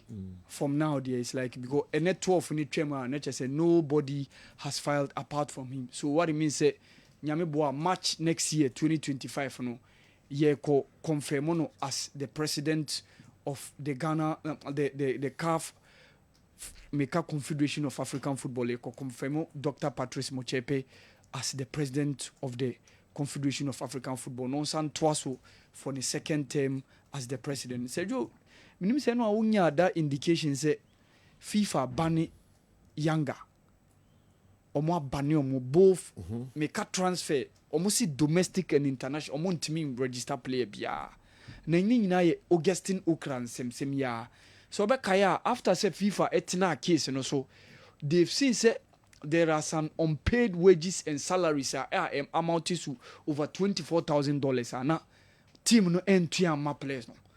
After say Omo terminated the contract unilaterally, so the player decided to take the case to FIFA. So enno enyimremo na betu just say FIFA ban Omo and Omo instructed said the Tanzanian Football Federation mo mpeni mamu register any player bia within the domestic country within the country na Tanzania no, and internationally so omo ntimi fa play bia emma ho, and until say omo tua that amount no $24,400 am all those unpaid wages edima players so omo nyentua FIFA so omo mpene emma mo register play bia omo so omo mpene and say jo CAF Women's Champions League na twaso ya bought the first round of games and then the second round of games ebe twaso, and you've seen University of Western Cape omobe involved, and I think the game many be also a two-time champions me come Melody Sundowns Queens, and then omuni TP Mazembe game no one of the game I said you a bit tiki my attention pa e competition na so said you no, so Hakim Ziyech so withdraw from the Moroccan call up for the AFCON qualifiers. For them, they are already the host nation now, and even qualifiers. Say you more winning games nina. They are true. So I don't think say any big blue be with regards to Hakim Ziyech ne withdrawal no. But say you koba on Black Stars. Na new things sure be kasa for your defensive pen no. Say you any Angola and here bet me consider be 2 to 3 goals. Say you. Okay. Already an inconsistent backline. Me players now mano said the defense in the beno. Who knows? You probably Razak Simpson. Per the defenders or ABI he can get an opportunity to start in that game against Angola. Okay. Make the local player our Free Nations FC. Wabano said you. And because ye need Jerome Opoku, ye need Alexander Jiku, ye need Mohamed Salisu, ye need Abdul Momin. So Nathaniel J. he has been part of the call-up now. And with the injuries of these guys, and also the subsequent withdrawal of these players, this is probably one of our lowest team, say Black Stars, as we go into Angola. Maybe say players in the brave who say, "And I didn't the Ajiaguanisa." But a big problem because. Your game because after these two games, Black Star and game be till March. Where the last international break for the year. An international break shall see a March now ending November. And only problem I mean with okay. Either said they faked injury or they didn't fake. So a bad decision being taken on their part. All right. I think we are pampering these players. People who ignore you in your shameful moment have no moral right to come near you when situations turn around. The players know we can't qualify for Africa and have decided to abandon us, adopting the dead goat syndrome. Same dead goats will demand for their inclusion come World Cup qualifiers, knowing that we stand a better chance of qualification. The sad thing is that those sacrificing for us now will be dropped for opportunists like Partey, Joseph Pencil, and their likes. Monkey go work for baboon to chop. This nonsense must stop. NTK Ejuso, may you the other politics in every person politics are copy stage being mount to Kudinaso. Like a kanya platform way so. All right. I'm writing regarding your recent commentary on Newton's delivery concerning the president's remarks. While I agree the president's statements weren't inherently objectionable, Newton's focus was on the timing of the delivery. You'll concede that sometimes even well-intentioned advice may not warrant applause or attention if the person giving out such advice isn't himself. The player's subpar performance is acknowledged, but let's consider this, sir. Are they unaware of the Ghana Football Association's president's own shortcomings? As Ghanaians and national team players, they are aware of our local league struggles, including the lack of headline sponsor and TV right benefits for clubs.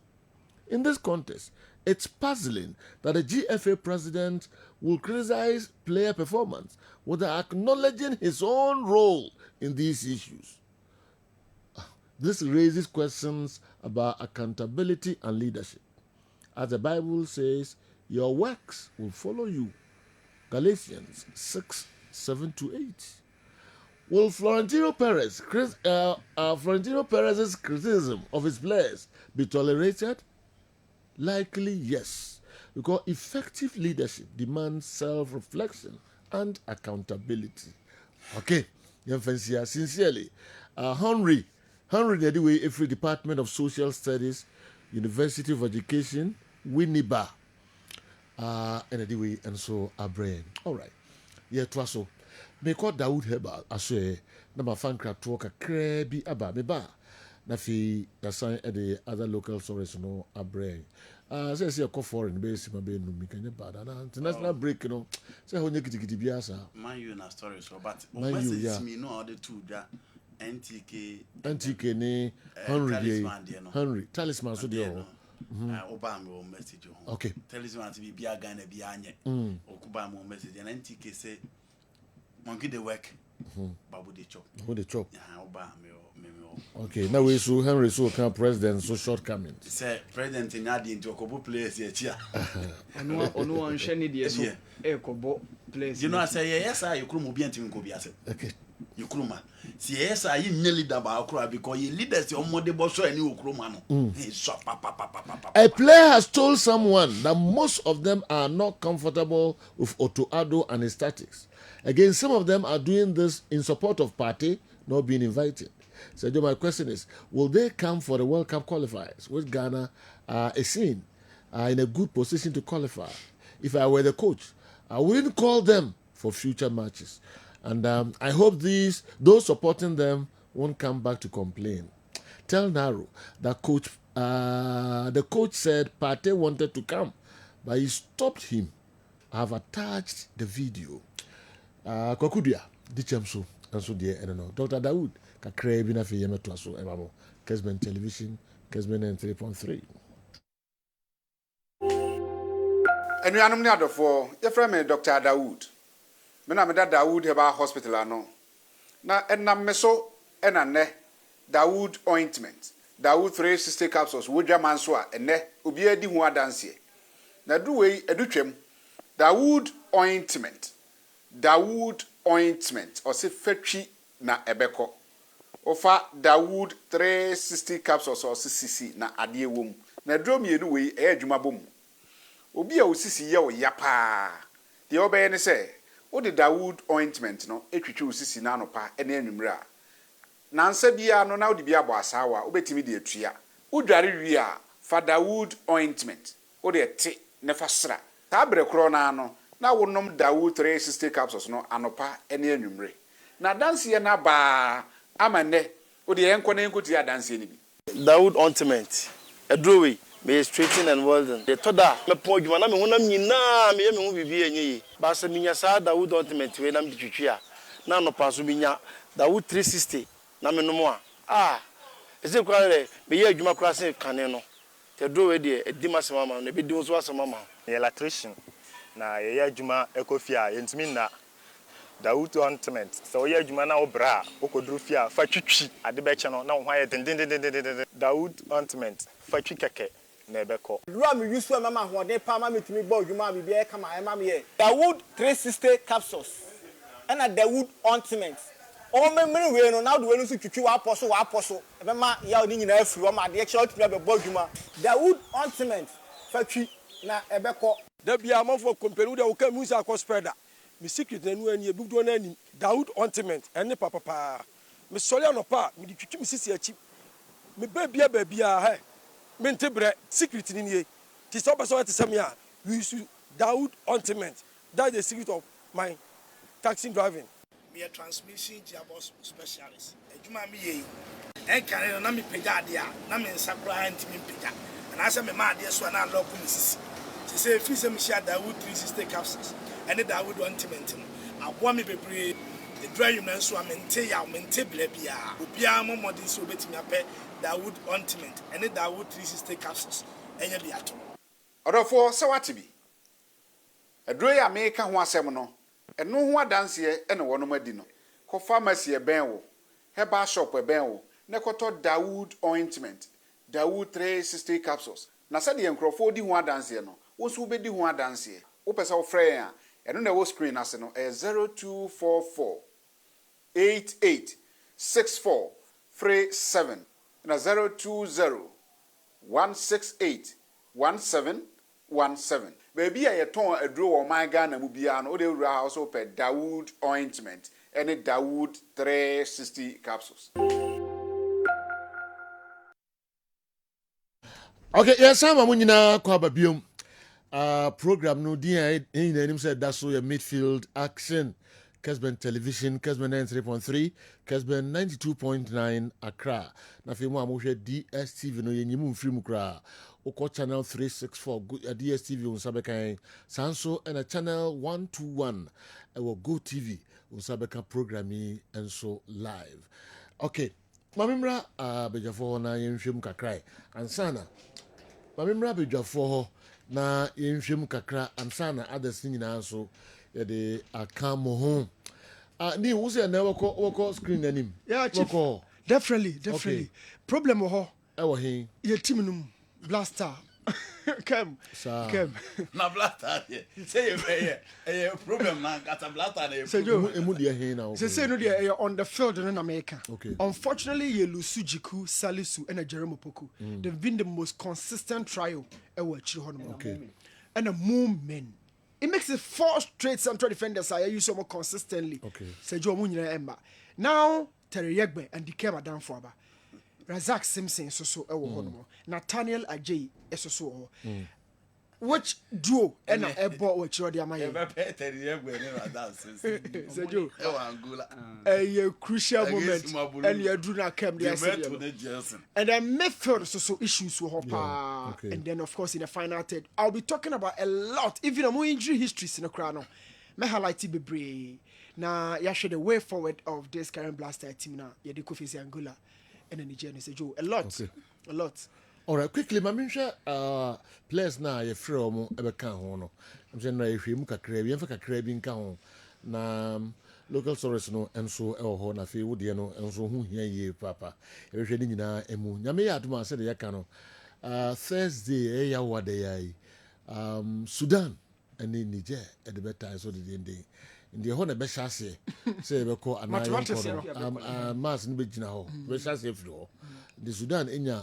1 point to crown I'm say academic exercise bi na. Yes. Enti yenhwe.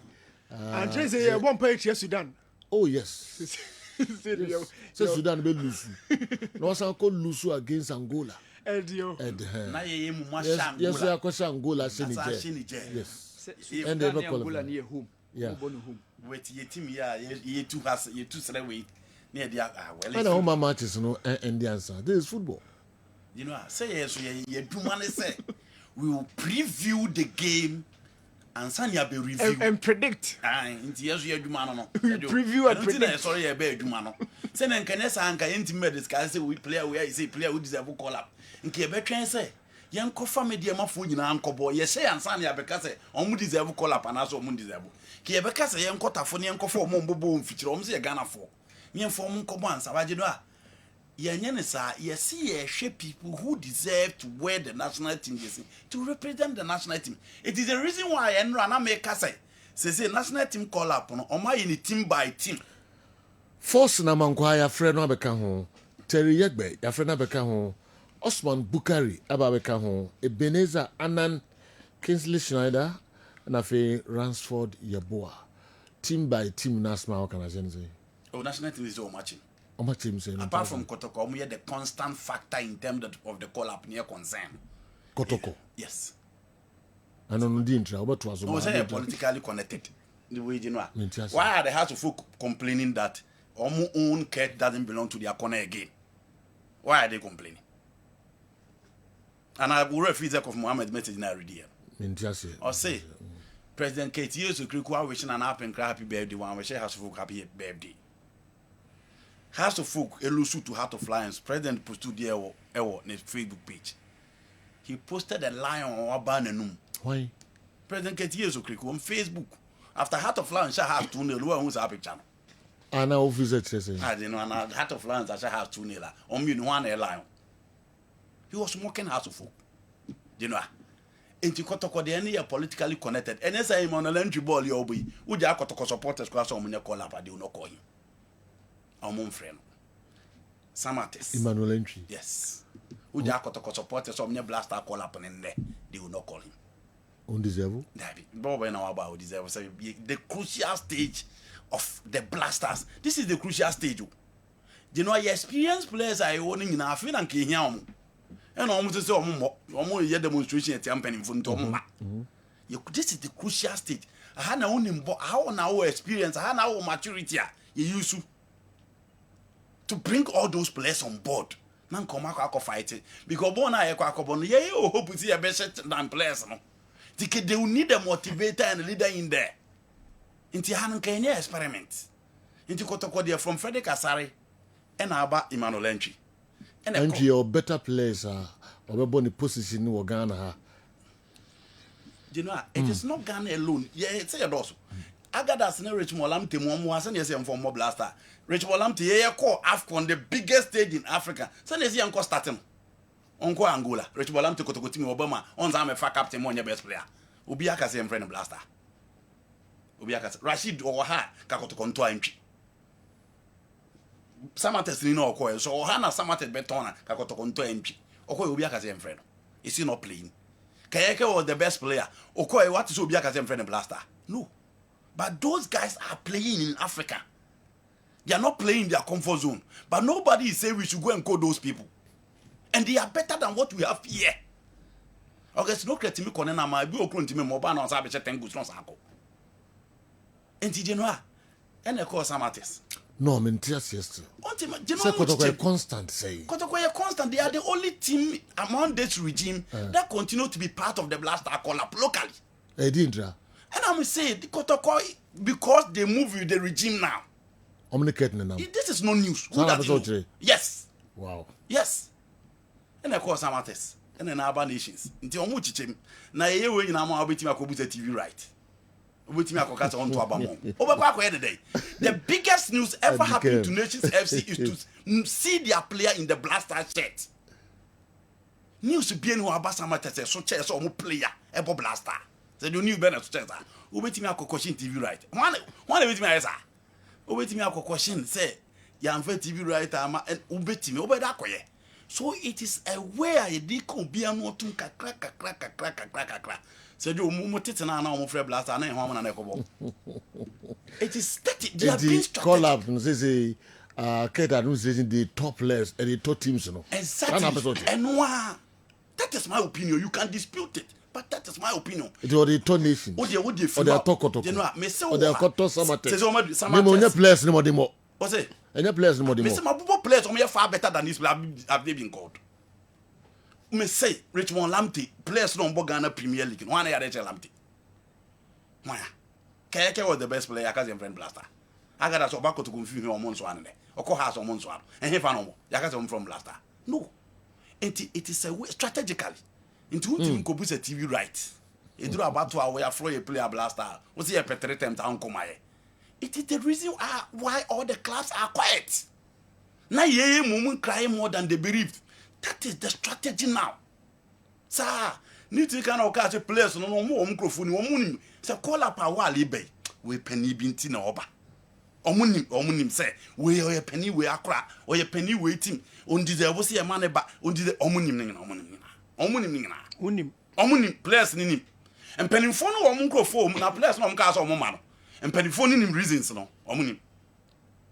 Player be say there be ono hwe players no mboja na coach to adun titi no we tonsia obi so no bi mu ne bolik ye retin wo league nim che on ba ye mfi na kran tonsia me ha no and it is AFCON and say yo we don't have a coach that will be bold enough to say that don't come back and building my team ye di and he said yo and penny for no ye de ebetimi aye de da o ye ga say empon wo to ado ni to ado esan call up no. Just after the game against Sudan and Niger, Ghanaians see there be Otado Moye. Odishi or the best support here can 1 week in Guy. Otado is doing his work. Et the class and enche go start being almost share. Enche so atrema being almost share. Enche obia began share kakra. Et me say, Utimunya kotoko, Utimunya has. Said you, Benjamin Asare go now that the man has to fukuno. So you'll be uncombe considered in the blasters. Benjamin Asare, or you be uncombe considered in the blasters. But how for now complaining? They know the reason why they are complaining. Once I got this bag, won't defend you. Once you defend you, one situation now. Into Genoa. That's a Pato no defend you. Pato, the last one Corey has margin. Obi so our name. Got it back there, some to Facebook, and there. It is a joke, sir. It's ye beka, and a class in Casa, and a class in Casananca, Gaka. President Kokasa. Na class and penifona say Yakopache 1 bound. Said you are always penny. And penifona almost ya ubi Mr. Kudofiano. Time I know you're born, be credited in my satan near your marry. A dear position of Kudofiano Kuran or Ghana football. Or no criticize the FA president. And penifona didn't chin about 1 more bojening, then penify the right and almost so much patch or the ama. Inti Genoa class na de obi abe enjoy bi say obi ase be ma local players chance inti obi abe enjoy sa kakra inti duru 3 time na akọ congress Genoa wo say players ni bi o hono ma even though wo na wo kire wadwen o mintimi nkase tintina me ma wo nkire wadwen apart from entry a minim say ne form no nye na me ntia se kwan e fa so invite no call Black Stars untimi nka same emfa Razak Simpson of Nation and are full of Samatics. What do you mean same? But then because more form. Okay. Enti Joseph Edu. Yeah. Eba Nations Razak Simpson bebench no. You know. You never see him for local players. And in a guy. Do but Joe treat the local coach. Me yana go for foreign about it. Treat local content. I'm saying that the reason why they are giving teams me can blaster. Me reduce anything to local. Me can blaster. Call up. Most of them found local boys. Yeah, 4 months most of the 2 teams no. One more the kind. And that's as well. What has been the position of calling local players to the blaster? Me. What has been my position? First, no me ho. He says a local boy be a friend be and the 2 team no. You know I'm saying that the strategy is now let's move from this apart from Kotoko. Yen free. Send no Samates. Yeah, medium. No, sorry. No medium. Medium. Fatau and then Baako achi dey house folk munyira nya bio. Fatao mo captain call up. Okay. I'm saying minkas na say be hu place. I'm saying that Bechemu nyina get no crab. I'm saying that Abagna mo ko afcon. Ada bechemu ni ne be kasa say omo ko ka TV right asem dey asem kan. Me say wan hwe am penim for crab be catch so grad interview. What TV right asem bio. What it need akoko ka twere bibi dey asem na penim ka twere. Masa na akotwere we here dey from a top man. Need akoko ka basake for pitch no. Say pitch no. Penipa okotoko na friend masa okotwere here dey. It is that is the way to go now. Minkaso being a call up. I'm saying that is the way to go. But me na mentiase papa say Joe. I change here now because I've seen say David Abagna and your call up. Abagna nya call up. Maxwell Abekwe. No club obey. Maxwell Abekwe no club obey. We've seen those guys. Fatau has been captain. He's had a call up. Other no Kokasa Stadium no sono. South African, yeah. Yes. We've seen them. So ebi aka convince me say a change you or come and say me say that is the way to go now. And I want to the American. Me say that is the way to go now. Okay. Yeah, battery yeah call for 10. A crabbe yeah be fast when your clubs and the support. The way to go now is that let's give each and every team where you ho. Now mumra say the be do say a petete na. Yeah, we move betting your support. And I'm saying that. Okay. So we see you of Samates. That is my opinion. Okay. New we see you of Samates. You are free player or blaster. Blaster. Will you rise against the FA? No, how do I know you? One to me, boss Ben now. We are nation see you. Near se could Jeremiah or Congress. Now we are free player in the blast. You never dreamt of. Sadio, you never dreamt of. Now a free player or blaster. I will say, oh, sorry against the FA. Obeda no sorry. In all these TV rights that we're talking about, has any club official come out to question the FA why the clubs are not benefiting from the TV right? General, Obianka. It is a situation it here. It call up na. Unta teriye go omo frey Obianka. Need to saw the videos never. The statistics in the musa. Why? Teriye. Okay. Who says you only more of ball playing center back. Okay. Ni defensive say on tackle but say yen fa ball ni movie. Oh my follow no say even some couple of weeks now me team of the week am I and he deserve call up. Is that what you saying? Oh like there be men can say on Andy make his out point you know. And in the opposite say Teregbe deserve call up. Penny be akra enti no mo de na ba. Penny be akra. He played for Vision FC and the Vision belongs to who? He was a former player of Vision FC. Vision Teregbe. Yes. No Vision FC. Yes, the Vision FC belongs to who? Teregbe statistics no mo de na no. So statistics na all back under 23. Those statistics were there. He came and he couldn't deliver.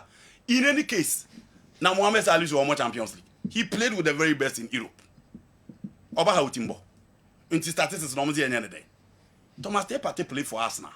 He earns £200,000 a week. Oba how timbo. And he don't pull those statistics anyway. The player is not good enough for the Blasters. That is it.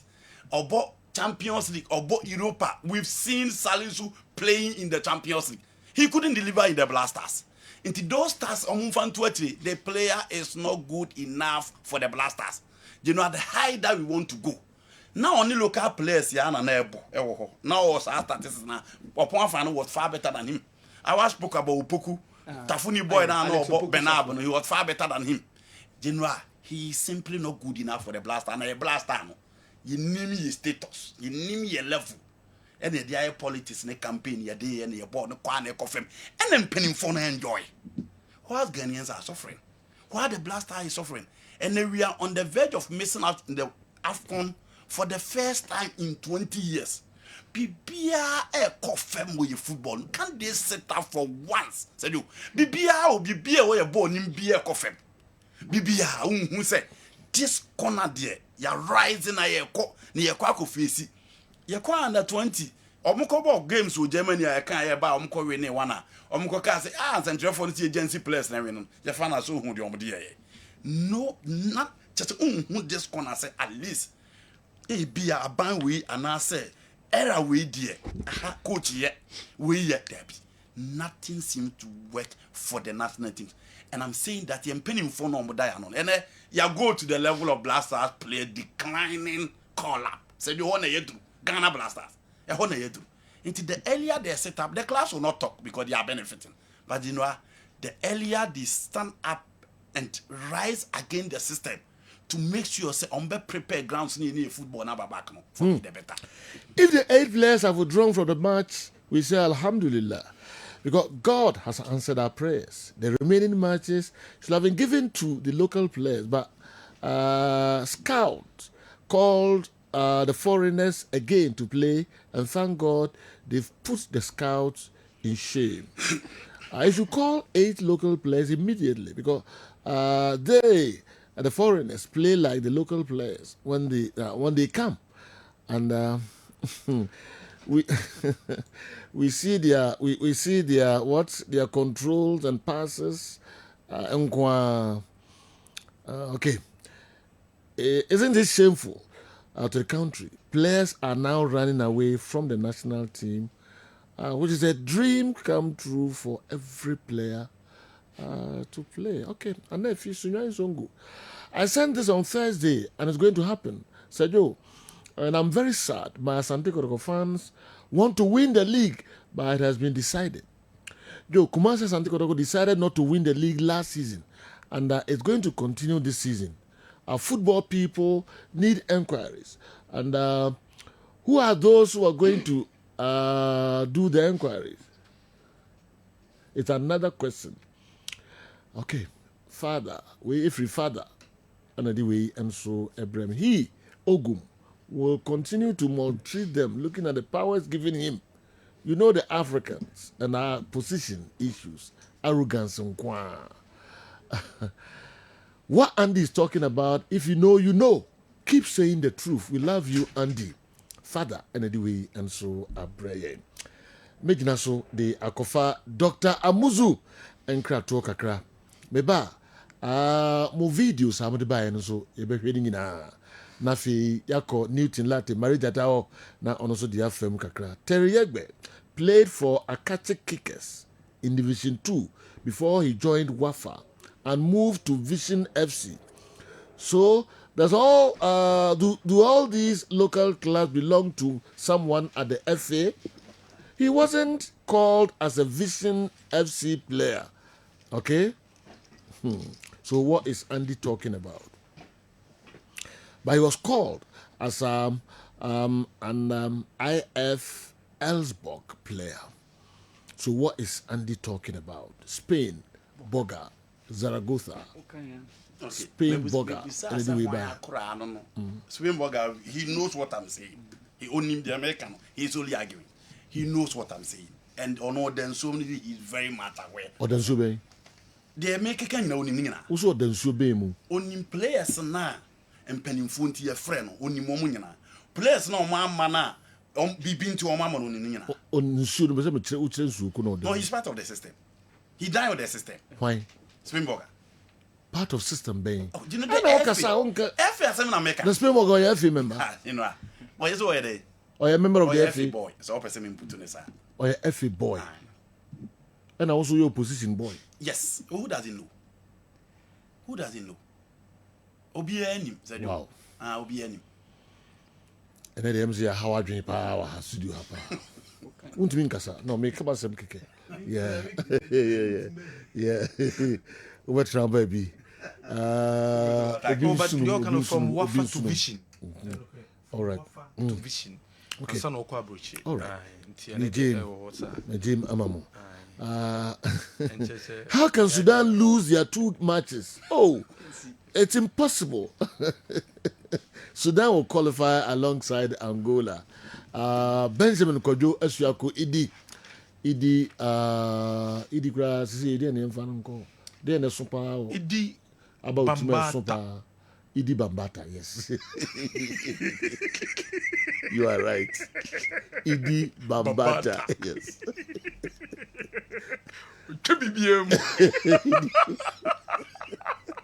Idi Bambata roti ase I say esoche China. Okay. We kwa kofa Dr. Amuzu nkra to kakra aba na fe ya to adwede no eso ye nchakra. Dr. Amuzu.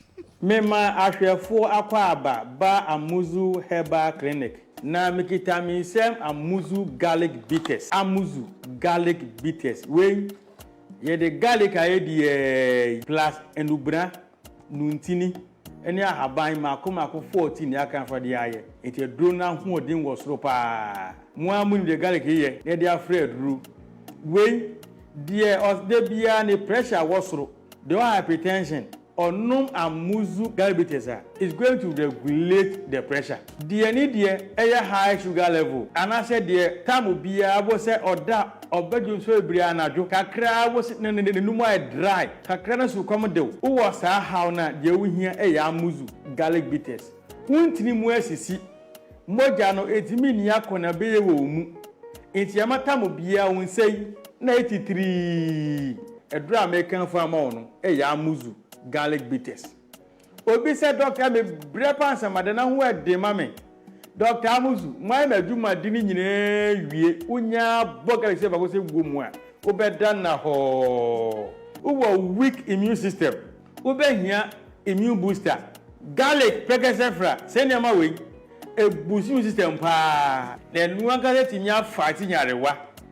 Uwo this year be a stroke. Akana atu fom to miensama no odanti aka na wabre ne home wasoro pa na kuma ebose kim he oda fifre bet ni pa na fifre tino de ohia ya amuzu garlic bitters de ne to ase twhwe ne pa yie de ka sciatic pains no ase sciatic no ne to ase twhwe no pa ababa na nanti nyina wonya amuzu garlic bitters mo wie woye gya ho aduma itama mo di ho mo gya wie na awie ama body dey bien 83 what is radiana ana say o high cholesterol why kesi abroso ana say bitamu biara bo say na o teso kan palpitation unya amuzu garlic bitters no mu a say how ni nyina e be free ho eya na kakran refree ade de ohia eya amuzu garlic bitters amuzu garlic bitters it detoxify the body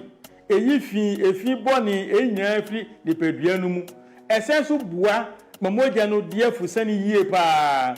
It also controls urine flow. The odun so basa odun so be hia amuzu garlic bitters edro way e dia pretty pharmacy herbal shop biara mu open no se mi se bia fanama na otibi so na frɛ for further and better direction. Amuzu herbal clinic ana mauji hio Shalom. Me da hwe fo ne te fo asida se ne e be sen hia.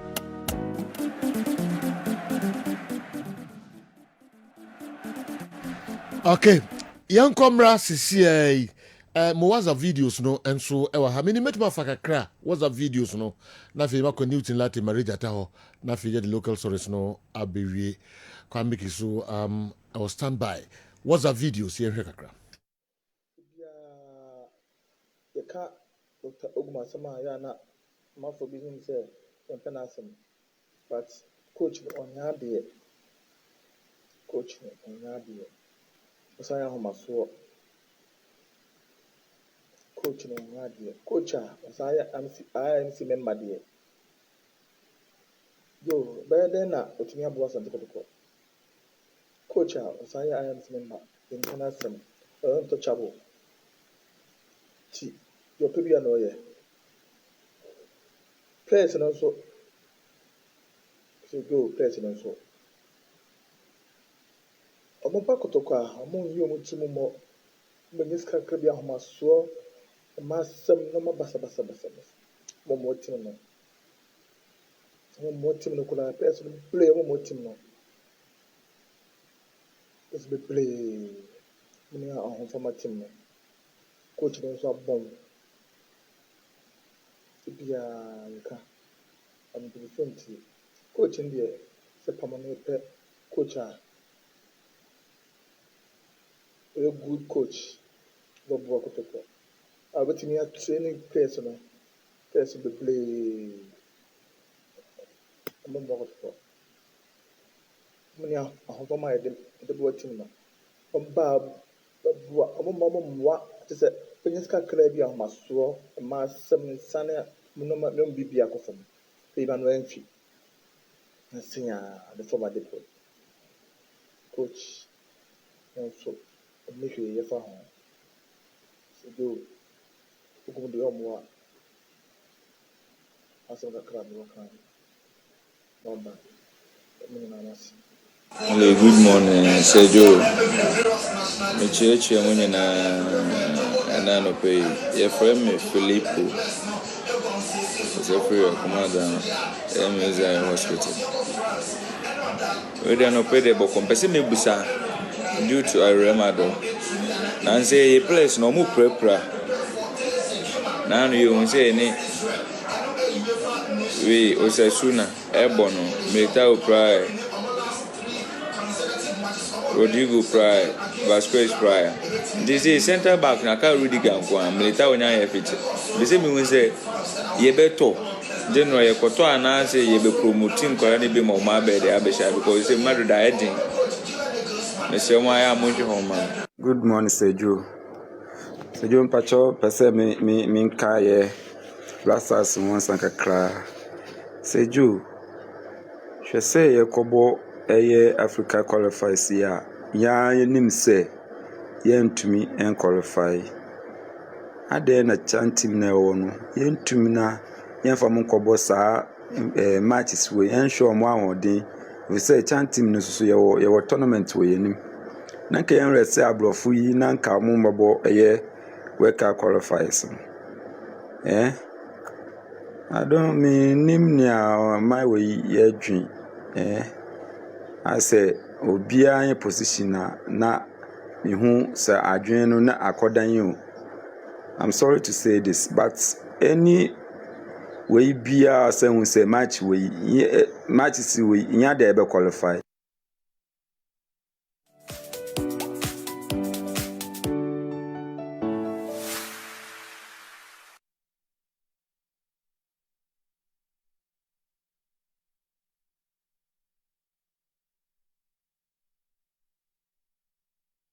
Okay. Edumre say yoko Newton Latte marriage at hona ono so to aso kakra man ansa na yasan back to the studio. New, why ready somewhere?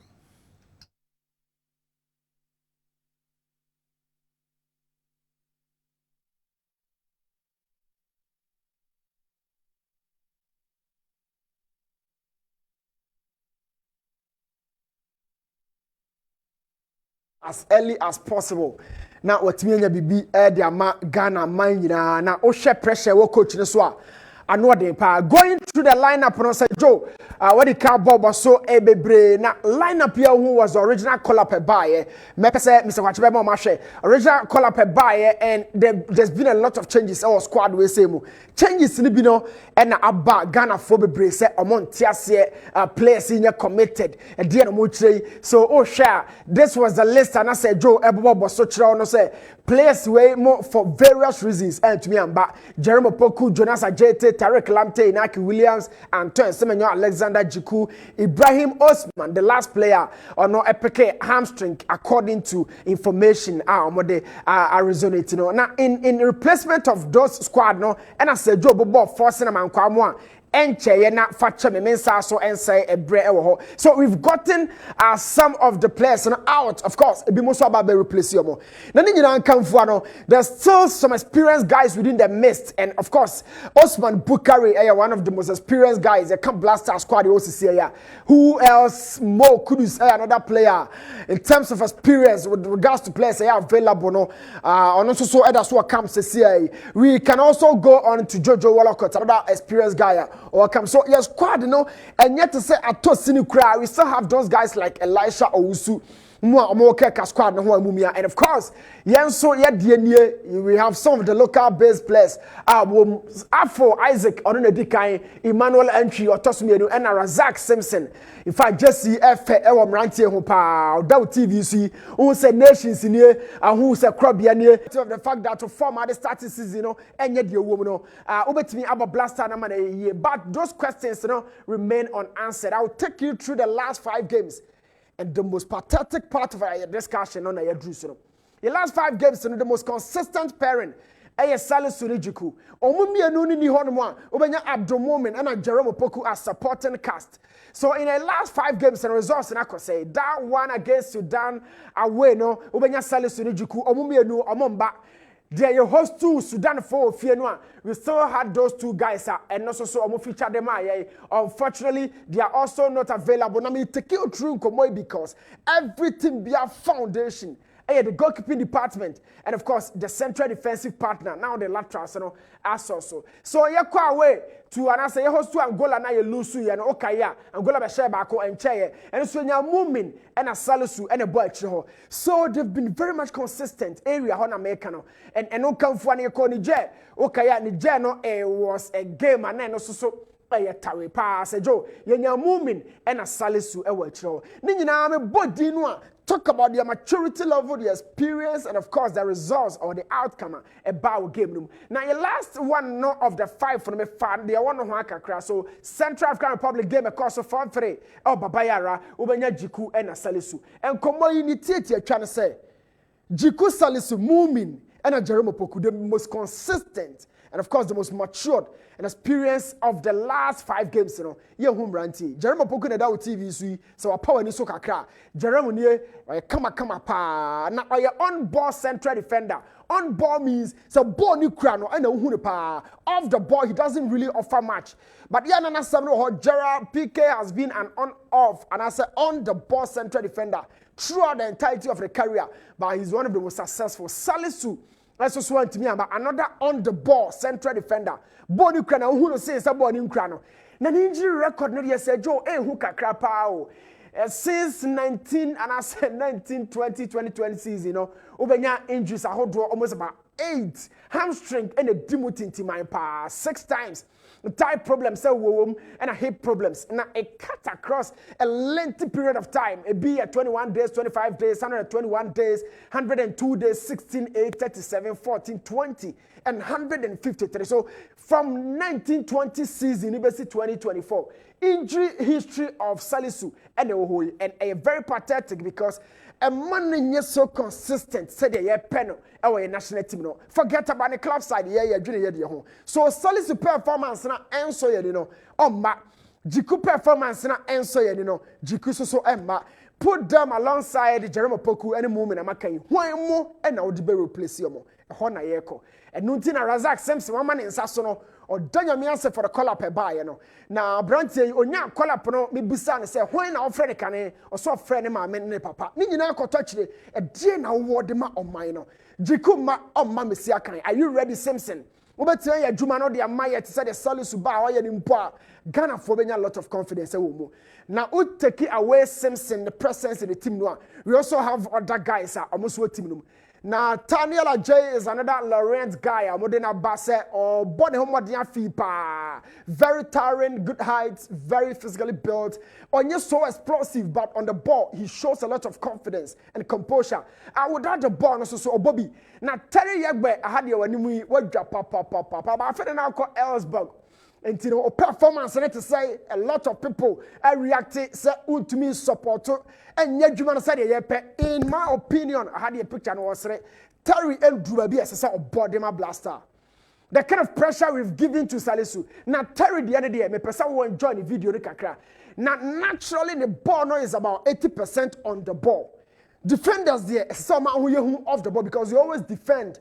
Attack about so and will defend it. But unknown style of play on the team no attack here is so important. Of building part of the build-up shapes, Bonnie Krokrano. So in terms of possession for the side, who break here, no more touches, me can't tell you or more passes because the style of play no what the team Ellsberg ma or the ball near qua or to me add a lot to their game. Now so say a lot to their game, may bad be so. In order to be defined as a central defender, on and off the ball are very, very important, especially when you're a young player. Now, you're Salisu on the ball, you're Jerome Poku on the ball, scouts and the technical team, Bain and Sakofa Terriegbe in the Bray. So, are they telling us something about Terriegbe and Salisu? Or about Terriegbe and Jerome Poku? What is this poor technical scouting? Terriegbe and Salisu to me, but we will have that issues. We've spoken of it. Amate this, you do home come on. So Terry is good on the ball, but off the ball he doesn't balance so well his profile. And I do the banyano a a central defender, a Gina Jemu, but without the ball, how to be resilient, quick tackler, very clean. He doesn't offer that. And I'm saying this based on the videos and few clips. Mashe. Now, may highlight one angle of the game one. This is Terry Yagbe. Over Timia can Europa no one sense. He's had some good season in terms of numbers. But yeah, idea blaster and uncle. So Osha, this season was started 22 games and a dear money team Elsbeck, and we are talking about 1,959 minutes of game time.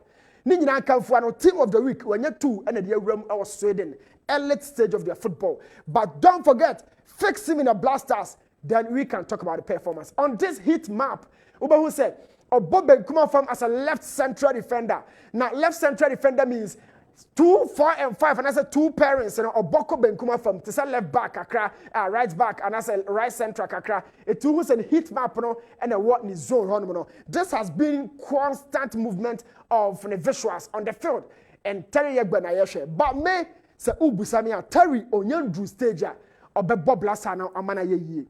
Now, Shana Talala J, so another player of very, very good height. And me penny form name BBA ahead of Terry. Terry has a physique well built, but he doesn't offer more. But Nathaniel is quite different, very quiet, but very unrelenting. He doesn't really maneuver in a way so dealing with situation. At one time, no caught and very durable in the air. Me every time I share Nathaniel Biano, born in Amstrong Kwana, he's always been the first person to pick at the Amani club side. No, he offers a lot in the air, with or without the ball. So Nathaniel there, I love his style of play, but Terry has to do more. It is almost Sam says here. When we bet start a replacement of a more money, no, Ubu said those questions. One of them I met me a choose. Edmund Sesame Coco, and Nathaniel said, Obetimi Asha Chirode, Amana ye. Back in midfield, there are other certain players, I Mr. Francis Abu, and a Huno TVC. But there's one boy, Michael Abu, or no, Michael Bedu, or no, Dao TVC. This is Michael Bedu. Say, Joe, Michael Bedu's style of play, no, a filtered blaster, papa. Now, boys, no, okay, almost style of play individually, no more bar. Now, Kwaka ha, one ba fit you into the team. Or coaches in Bama fit you into the team. So this is Michael Bedu. The performance, for the club side, he's very good. An attacking midfielder who has the eye to score goals from different angles. And on the variable, and they say he creates, he can assist, he can also score in equal tandem. And this is one player. But Michael Bedu will be doing a lot of work. Obetimi about first now, Obetimi about as 10, and he has the confidence to keep the ball at his feet. Every time Biano, Ghana Blaster, we have one of the best finishers currently. Our blaster comes this year in Michael Bedu. Now, me Bonabaso, me problem is say, or buy you bet me a manaba, Jumano, a warrior on a club side, having the time and the tenacity on the ball, holding on to patience. Now, the ball, said your wish, do we have those players to finish the ball or the coaches? And what the idea says, saying and the style of play this year. And 20 way born now moving the leading line on or ball behind a lone striker and who is Michael Bedu in my perspective of an attacking midfielder or you be attacking midfielder at me and of course the movement in T so person born as a force nine or bet me about where you have a center forward now okay say on did no or bet me say adwuma the amount in some year can no gear towards the Ghana Blaster how those players are mano you bet me nya omo aba be hwem na ma omo ya adwuma impo sendru de na omo bonumpo a omo bet me ya adwuma kakra na ba bia me de wo wie masem kan say apart from Michael me hu no so bet me red team there are other problems but I say and try say manya so ma he's very much informed in Naki Williams so emma na nkomo yi no ye busa say makatare ye gba mu achiro jikumu achiro hwan mu de be replace in Naki and Antoine Semenyo in the final third. The blaster is at its lowest point right now. And say, I'm very careful. You better see from crowd. My man handy actually farmer say, Joe, now on to a show so.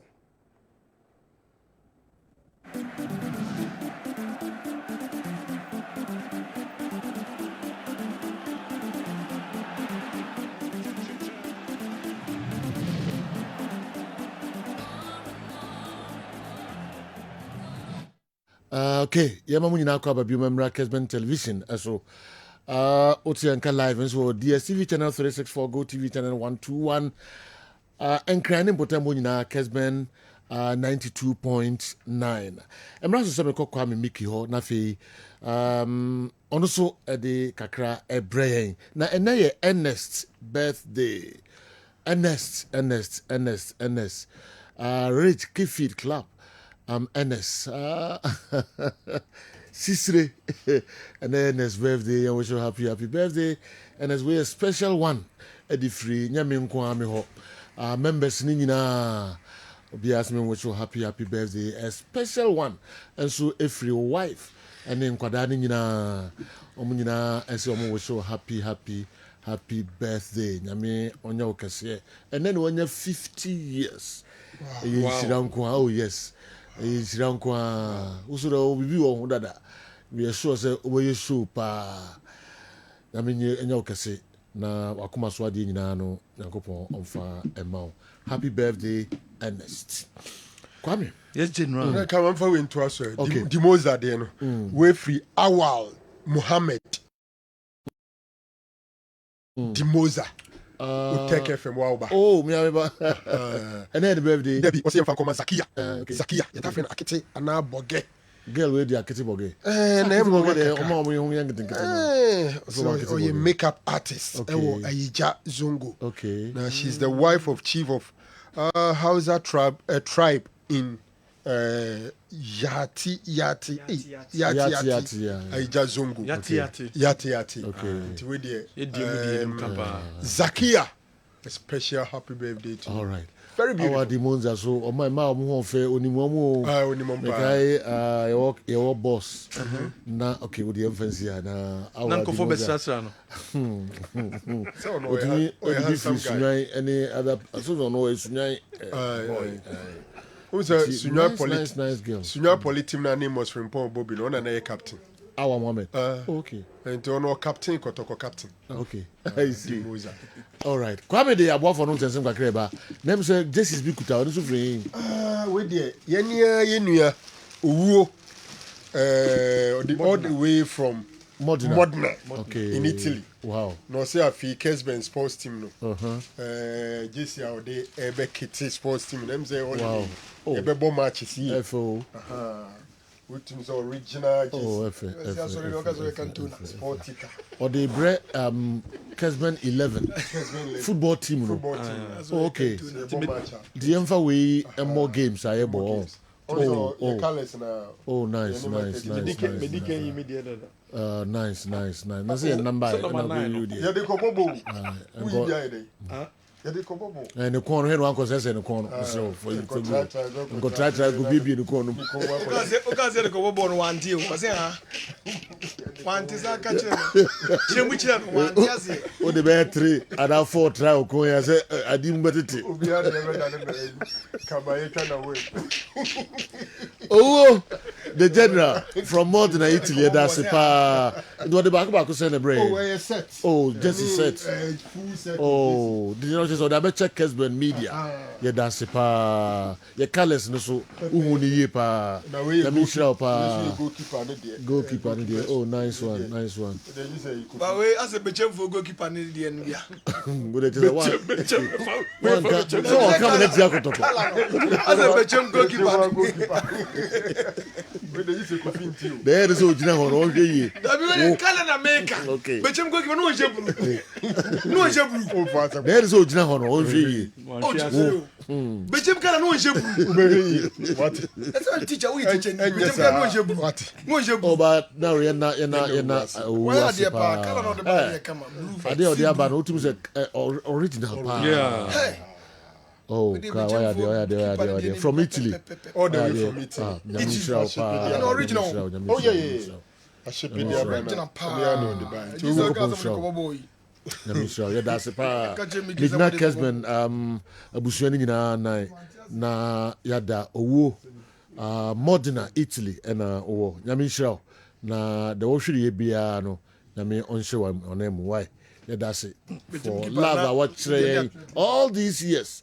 And we no any first time. Yeah. What brethren today, what kitty, you are sleeveless. Yes. Oh, yeah. No, back on coach be a dig which is. We also can meet the which and anka me immediately. Then fast and be the list in Beman. Where does it? Because what top on Chikra. Okay. Yes, upon this. I may have you reward them. You reward them. What the machines? So they're not multi or no machines. And I buy. You don't want to the whole, you need steamy, you say, or did you buy the say? You're reading that office was dropping in the video. Steaming spices, blender. And then the show. The 1 hour camp on Jason. So, it trade about one I just do. A whole resource in the after you are not silence is golden. And tell Ponchina, what the buy from Modnano, Yari or them all. What the machines we fear by this team you. Yabokoma. Nama iris kan kojo. What did your money buy? Nama iris kan kojo. Nama invitation to a gym or program. House of Fortune Limited. No concept. No, mama invitation to a gym or program. Once you know, Obanam besides that, no ama. Moda jigu. Moda jigu. Cat jigu. What you might never on intimate. Omo no sonko. Moda jigu might. No moda ya. Ajifu di nego. Edi jede. So say kakay family we. When you jisre. What did you buy ya di? The freedom nda ko discard ya. Moda jigu odom. House of Fortune Limited. House of Fortune Limited. Woman ye jumedie sronko. Woman say sabro mo pe 200 construction workers. 200 construction workers. Aduma ko akwa ye juma. Ejuma ben na mo pe aye. Obi a won sa no juma de. House of Fortune Limited and also hwehwe me kira kwan. No mo de ko na ko pe juma ni bi aye. Momo chema 200 construction workers and na wo mo de omo ko no akoye juma ni bi. Nhihye nie, uhia passport, uhia CV. A medical fee of 500 Ghana cedis, a national registration fee of 300 Ghana cedis, 4 passport pictures, 2 white background, 2 blue background, and a full picture. Ujira honu twa picture ne bako. Dubai trip and I ready a day amount. Ya was sokoban ya ben a yes sokoban ko 4 school junction so pay. Ya number nie 0554 547 915 0554 547-915. And it is sending soon. Will be a upe Dubai akwa ye juma de opportunity na ba e the amount. Data e debe interview no 21st of November. November bosom no e de to so Dubai duonu ba ko and ye be interview no ti sending soon. Na freyen na yemboa na wonso enya juma enso ye. Balm of Gilead Alternative Clinic and Diagnostic Center. Edinti sene so Balm of Gilead hona wokwa ayaresa fie no ho ye de aduane ene saw yare nduane ene ye be kire kwan betima faso na watimi enya ofa hodie yie papa enunti ene osoko Balm of Gilead na akọ Balm of Gilead ne saw yare a enye se wo ba ye na mepedro we moma medro na me honto me dabi ye no betena se ne ye nhihye papa de ma counseling na wo se no ya ye no be counseling no na boaw ama yare na e ha no you to see a amount. Yaria ben and a how. Shannon so says Sabia Kofo machine scan Yadia Banum, Ghana Hanaso Kumasia dear, a duchem, oba, a be you nipeduanum, Yaria bia ducrubiano, a bede d at the amount. Obia what diabetes, or hypertension, or stroke, or peptic ulcer, and also bone disorder, arthritis. And also bia imponum, Yemen kuye enfama, one and take a crabino abre, a 1 hour pay. O spams ntimi nyumoba o prostate challenges o asthma anase umwaidu obeso so te o pressure na hawa na baby osoko eye BOG clinic and osoko your branches near miansa and our Ghana Kumasi you the cabin behind MTN office no ye near Ijawo hotel and next no in the dinhwe ne mu in crying your West Legon your ben your West Legon pharmacy no and na your takrade Anaji adjacent to Choice Mart. Enunti Freyen. Number way 0240 2171 0240 512171 and I say 0539 863838 0539 863838 BOG vinegar no enso so ebi ewo yasoye enu nti oba yabema BOG vinegar ne bi na wo so wetima no efie bia mu behia bi na hyene so say on the 30th of November ya blood donation afibia ye donate blood 30th no blood donation jumedi beba so BOG clinic ebeba wo the doctors na eba wo de eye wo mo beba behwe mo bia yare wo eni yare wo aso yare bia ha obia no the doctors ebeba on the 30th November no e was the house and ntibra wo donate blood ni wia ye wa chede de bema wo donate blood ni wia doctors de behwe wo eni problem a sin problem yare bia no BOG ye besan so ma BOG ye beton BOG enso was enti 30th no na blood donation jumedi no and also ebekoso a BOG and a teacher be free health screening and so ewasiem a day amount Republic Bank a bank also do sikasem akoda omo enya bank bia na akwohwe mechira kwan a udu sikasem koda omo a solve problem ne de ma wo bank udu sikasem koda omo a koye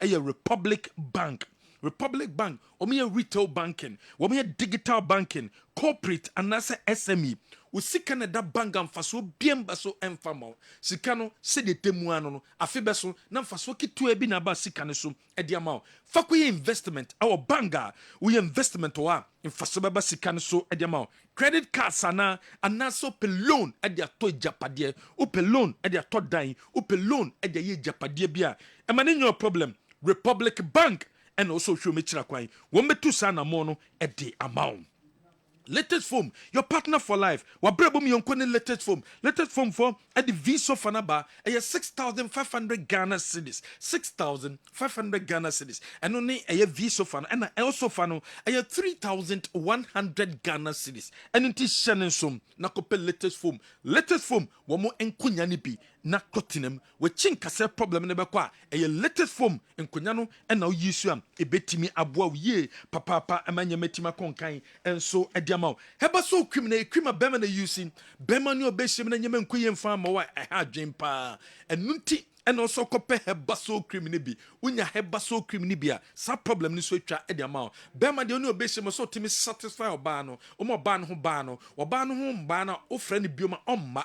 And nunti and also nya heba so e criminal be. Obe apply kitu e bi e penis no hom. Wo apply kitu e bi wi a. Na after 30 minutes wakwa wash it. Heba so criminal wo de o sashe mu and e o tube so nti wo to a na wa hye so. Every agiatum so you saw unya any side effect bia. Your number is 0244 750 510. 0244 750 510. Obe dum asidaus wonsa ebetimi akebi. Elephant ointment ointment up. We use a ebetima boa. We sisi okotoje waposo. We chinkaseni ya elephant ointment. Sasabro na woso elephant ointment and also using Sadik herbal powder. And so will be a cocoa how se cocoa ni internal cocoa. External cocoa dear Sadik herbal powder. And I use a babo Sadik herbal powder powder papa ubesebi good team ukokom eduani bia wudi bianum powder ni komwa kwako boa ama sa problem num esuetwa de amount elephant herbal mixture cocoa na how uyemetim anase usisi yare no elephant herbal mixture and a flazon 600 ewo dwaso and the flazon de obi ajatum stroke edro obi apeso bon ba fi stroke yare no obi nso benya stroke o pese stroke ne kwa de hian so be nom edro friend flazon 600 o tena sana se tachi chew nan aya na ni pedana titriti flazon 600 and anoma sa problem no esu betwa de amount any drugstore chemical shop bi abekobia no obenya sandro bi atom na wonso wetimi akwa akonom hyene so se Coca-Cola original regular taste no in glass bottle no ewo dwaso 300 ml no ewo dwaso 300 ml in glass bottle no kopebito wedding engagement inhyemu bia wo ye bia no Coke de obetimi da kwase bo bia bebe bia no betimi nya bia no Coke ubeko ode beko ase Fanta ode beko ase and a Sprite Coke, you 300 ml in glass bottle. Fanta, you 300 ml in glass bottle. And yes, also it was Sprite 300 ml in glass bottle. Ninginano, I 3.5 Ghana cedis. Not just say ukuta 3 cedis, 50 pesos.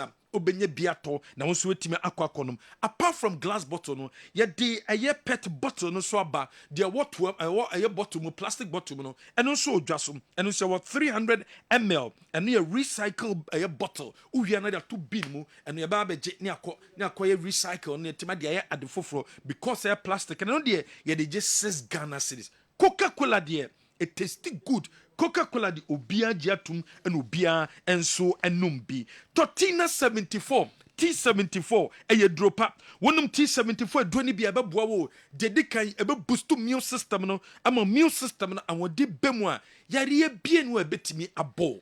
Yare bie ntimi mbo because wama immune system no aye ho aye den. Na yare bie ntimi mbo no ebon ban free kidney ho. Obi a kidney problem. And also heart problem, beer, or lungs problem, or eye infection, and also will be a abdominal pain, or syphilis, or gonorrhea, or pressure no or throat, or sugar level no throat, or prostate no ayekesier, and also be any chronic disease, to say cough, one numedra and cough.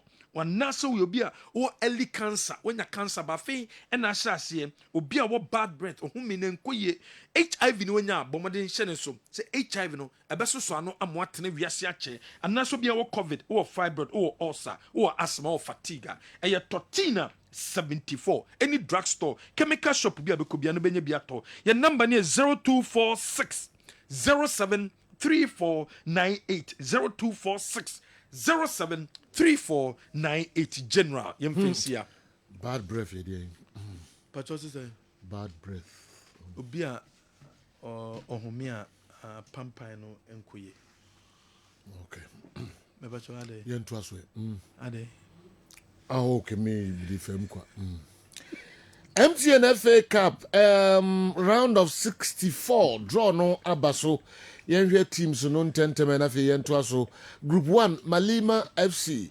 Omni TF Exponential and Ebesia Real 24 Hours Omni Karela Wa Power FC and Tamale City and afi Northern City and Wa Sorinante and so Ebesia yeko group 2 Brekum Chelsea and Borisa FC Ishatraman and Techiman Heroes DBB Omone CAC Soccer Academy KSC Soccer Academy Ediana Stars and Doma Unity Techiman Liberty and Bofakwatano and Bishia Techiman Liberty Vesa Bofakwatano and Young Apostles also any Techiman 11 Wonders and a Bishia a round of 64 no so far the mensa aka ewa ha no okay yeah to aso mamehwe DD akoma dan senior high school message or di bae na eno so emre wo ma esenka ya kan ho asem but discussion no also Andy said on extra time yesterday that if Bechem United players could be determined and beat Kumasi Asante Kotoko, why can't Kotoko players do same? What Andy said could be merely overlooked by many people, okay? But to me, it's a very sound statement that needs good attention. As I write, I don't know any team in Ghana and beyond which is giving its players kinship treatment like Kotoko. Kinship treatment like Kotoko. So I think Kumasi and Kotoko players should be killing themselves virtually for vital wins for the club. But that's not to say that Kotoko can't lose games. I think Dr. Ogum should set a target for himself and also respect his brand by stepping down if his players aren't ready to play for him. Whoever thought that Coach Asarbediakon will step down from less pressure club like Young Apostles? But that is respect for his personal integrity and records. Wow. DD Akumadan Senior High School Naro. DD has written. Wow. Mesa repeat idea we enumere.